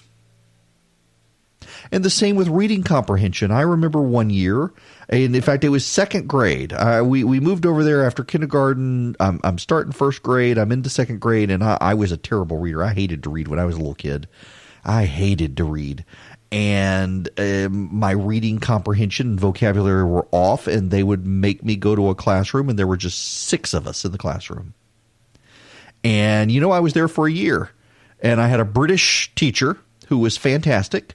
And she got us up to speed, and I not only moved into the regular class, but ultimately moved into the advanced class. And by my 9th grade class year, I was in the higher end math class, and I was in the higher end reading class, English class, because they had used the test as a benchmark for where I was and arranged the classes for kids accordingly. And in this country, in this day and age, you are not supposed to do that. It is verboten. You do not do that. You do not put all the slow learners together and all the advanced learners together. You're not supposed to do that. And I can't tell you the number of times I've talked to teachers like this. It's not good that we don't do this anymore. You're not supposed to track the kids that way. And for the life of me, it makes sense. If you've got a handful of kids in a class and the kids are just awful at math, put that handful of kids together in a small class with a good teacher to get them up to speed. A smaller class, you make the middle-sized class the largest one, where all the kids who are average are there together. Make the kids who are actually advanced a small class, and the kids who are actually not doing well a small class, and get the small class kids up to speed, and don't punish the ones who are advanced by putting them in the class with everyone else. Let them excel. When I moved back to the United States in 10th grade, for a while, we were going to a small private school in Wilkinson County, Mississippi, Wilkinson County Christian Academy. And we were there for a little while, and then my parents decided it was 30-minute drive. They didn't want me driving. That gas prices had gotten high because of the Gulf War. $1.25 was high at the time, believe it or not. And so they decided to send me off to public school, and I hated public school. I'm going to be honest with you. It was a miserable experience. In fact, my school is having some sort of reunion, a high school reunion.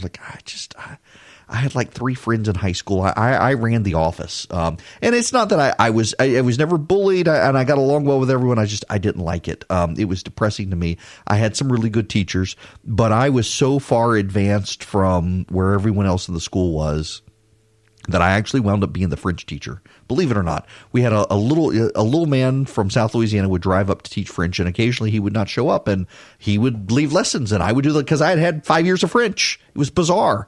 And in science, my teacher would literally take the test from me and tell me to go in the back and start planning the experiments for him, because I had chemistry and physics and biology in 7th, 8th, and 9th grade. I was so far advanced from everyone. And in math, I had never had geometry. And I moved into the school. I had gone to the private Christian school for a semester, and then moved in the second semester to into 10th grade math, and it was geometry. And the teacher, Miss Mim, she was a great teacher, and she put me at a table to myself in the back of the room and said, "Teach yourself." She had an entire classroom. She had 20 kids in this class, and she put me at a back table. And by the end of the semester, I was already on to trigonometry. And by the way, I love geometry and trigonometry, 2 of my favorite subjects in school. But I did it all self-taught, self-learning in the back of the room. And I will never forget my very first encounter in public school. I was in, what was her name? Linda French, I think, yeah, Miss French's class. And there was a kid in the class, my very first day in this classroom. I was completely discombobulated, had never seen anything like this. It was an awful situation. There was a horrible teacher who taught civics and free enterprise. She was absolutely horrible. And I left there and I went into this English class, and there was this, Linda Priest, that's her name, Linda Priest. And there was a kid in there, and he didn't know what the word liberty was. And I was horrified. He had no idea. He'd never heard the word liberty before. And this is 10th grade. Like, this is insane. What have my parents done to me? In a public school in rural Louisiana. And I graduated from there. And I did fine. And I had a handful of really good friends. I got along with everyone in the class. I had a handful of really good friends. I keep in touch with a couple of them. But I wound up my 11th and 12th grade year. I am not kidding you. I went to English and I went to science and I went to math. And otherwise, I sat in the front office and helped run the school. And that is no exaggeration. You wanted to come into school late, you had to come through me. You want to leave early? I was the one who took care of it. I rounded up the attendance records. I ran the computers for the school. I mean, it was fantastic. I loved it. I was in charge. It was a total power play on my part. But I was shocked to come back to this country and realize that you didn't do standardized tests. Now, in Louisiana, you had the LEAP test, which is kind of like the Georgia Standards test. It's the Louisiana Education something. And I was just shocked that testing was not used to place students in the next year. I mean, that was an eye-opening experience even back then. I distinctly remember in 11th grade having this realization that they're not doing this. I ultimately tested into the gifted program, and they didn't want to put me in the gifted program. You will not be surprised I was in the gifted program. Yep, I was, total nerd. But they didn't want to put me in there because I had not been there for multiple years, and they didn't like, the person who was in charge of it didn't like the idea of putting me in the gifted program in my senior year in high school after refusing to put me in my 11th grade year. But they ultimately had no choice. They put me in it and actually helped me get a good college scholarship to Mercer and to Duke. But it was an eye-opening experience. American education outside this country and American schools outside this country is so much better than American education in public schools. But can I be really honest with you here towards the end of this random winding monologue that some of you probably are scratching your head about? Parents ultimately matter. You know, my parents were very hands-off, not very involved. I remember there were very few times when I was in high school, my parents would go to school, there would be a meeting or some such, and they would have to go, but otherwise they weren't, other than parent-teacher conferences. But I was a good student, and I didn't really need them involved. But we are dealing with situations in this country with the collapse of families, and I actually resent like hell on behalf of teachers that a lot of teachers are measured based on standardized tests when there are a lot of kids who are going to fail the test because they woke up hungry that morning because their mom has had to go to work, their dad's not there, and they got to take care of the other kids. And we're going to tell the teachers that you suck because the kids are failing the test when the kids are failing life because their parents are failing life because the family's collapsing, and it's not any of their fault. It's just the nature of the world we live in. We live in a fallen world and families are collapsing, and we're going to tell teachers that they're bad because the kids aren't learning, but the kids aren't learning because they're in a broken home and they're starving when they come to school. That's not fair to our teachers. It's not just the pay raise and the lack of pay that keep teachers and keep people from wanting to be teachers. It's also the collapse of society, and suddenly teachers are no longer teaching. They have a passion to teach. They want to be with kids. You get these great teachers. You see, so they make movies about these teachers who elevate the souls of kids from broken homes. Not every teacher is going to do that, but there are still good teachers, and they can't do it because the home's collapsed and it's the teacher's fault when they're just a freaking babysitter these days. And nobody wants to blame the parents. Nobody wants to say, hey, maybe you should have done a better job. Nobody wants to do that, and I get it. But why do we want to blame the teachers for the broken home and the collapsed family and the kid who can't read and write because the parents don't do it with them? They're in school for a few hours a day, and then they're home the rest of the time, and they're home during the summer, and somehow it's the teacher's fault. I got a real problem with our society saying, you know what, and there are bad teachers. Let's be honest. I had a really bad teacher. I remember when I was in 10th grade, I moved back to the States. There was this woman, her name was Miss Sims. And Miss Sims would walk down the hall perfectly fine until she knew someone was coming, and then she would hunch over and grab her back as if she was in excruciating pain because she had a workers' comp claim. Everybody knew it. It was the running joke. You could see her on the security cameras of the school walking just fine until someone showed up. There's, oh, my back.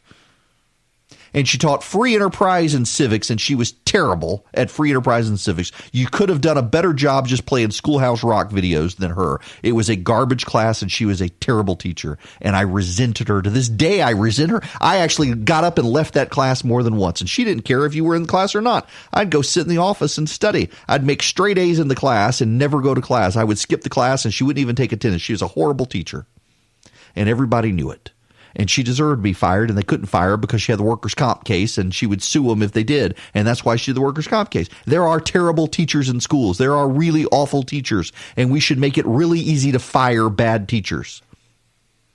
And the kids in school know who the bad teachers are. Talk to the kids. Talk to them. Talk to your kids. Who are the bad teachers? They'll tell you who the bad teachers are. But using the standardized test benchmark to say, oh, this teacher's bad because she's got 15 kids in there, all of them are from broken homes, and they come to school starving and can't focus on the standardized test, and it's the teacher's fault, I have a real problem with that, and you should too. And that's the benchmark for hiring and firing teachers these days is really, really, really unfortunate. It is Eric Erickson here. So the president is in India. He had a very funny moment where he said that he had a press conference and he wasn't going to say anything controversial because he didn't want to distract from his good meeting. Everyone had a good laugh out of it. What I find fascinating is that he has this meeting in India. He's got this. It's a successful visit in India, and the press is fixated on Russia and the Russia narrative. They don't want to ask him about his meeting in India. It's kind of sad that the media is frustrating. They're willing to avoid asking the president relevant questions about what he's doing. And I'm stammering because I'm trying to pull up this clip and just give you a sense of this. Listen. I've seen papers on it. People cannot believe that she said it. Yeah, please go ahead. Thank you, Mr. President. The intelligence community believes that Russia is trying to meddle in the 2020 election. Do you agree with their assessment?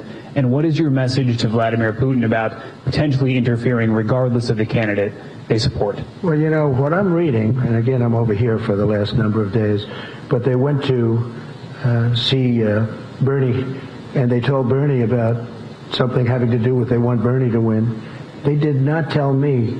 Intelligence never told me, and we have a couple of people here that would know very well, they never told me anything about that, and it was sort of a strange thing that they went to Bernie, and now I find out, if I believe what I read in some of your documents and some of your papers, that it was highly exaggerated, and frankly, I think it's disgraceful, and I think it was leaks from the Intelligence Committee, House version, and I think that they leaked it. I think probably Schiff leaked it, but people within that, Schiff leaked it, in my opinion.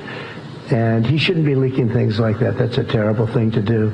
But basically, they would like to see Bernie is probably winning, and looks like he's winning, and he's got a head of steam, and they maybe don't want him for obvious reasons. So they don't want him, so they put out a thing that Russia's backing him. This is what they do. I've gone through it for a long time. I get it. I get the game better than anybody. And that's the way it is. The point of me playing this clip here, yeah, okay, the president says some interesting stuff here, but he's in India, and that's the second question the president got.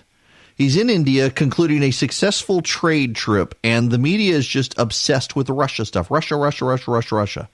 And now the Democrats are changing the talking point. For the longest time, it had been that the Democrats stole it for Russia. They're stealing it for the president. The Russians are stealing it. And what actually is happening? Actually, it's the Russians are just sowing chaos. The Russians want the chaos. The Russians want to divide the country. And that's what they're doing, and the media is playing into their hands. Here goes the president of the United States, has a successful trade trip, and the Russians are coming. The Russians are coming in, and the Russians, they want to help the president. They got the story wrong. They misrepresented it, and they're obsessed with it, and they can't get the story right. It's sad. It's expected, and it's going to make it very, very funny in November if Bernie Sanders is the nominee to see the media discredit themselves by running away from a story they've advanced for 4 years against the President of the United States. Oh, well. By the way, happy Mardi Gras, a native of Louisiana. Happy Mardi Gras to you guys. I'll talk to you tomorrow.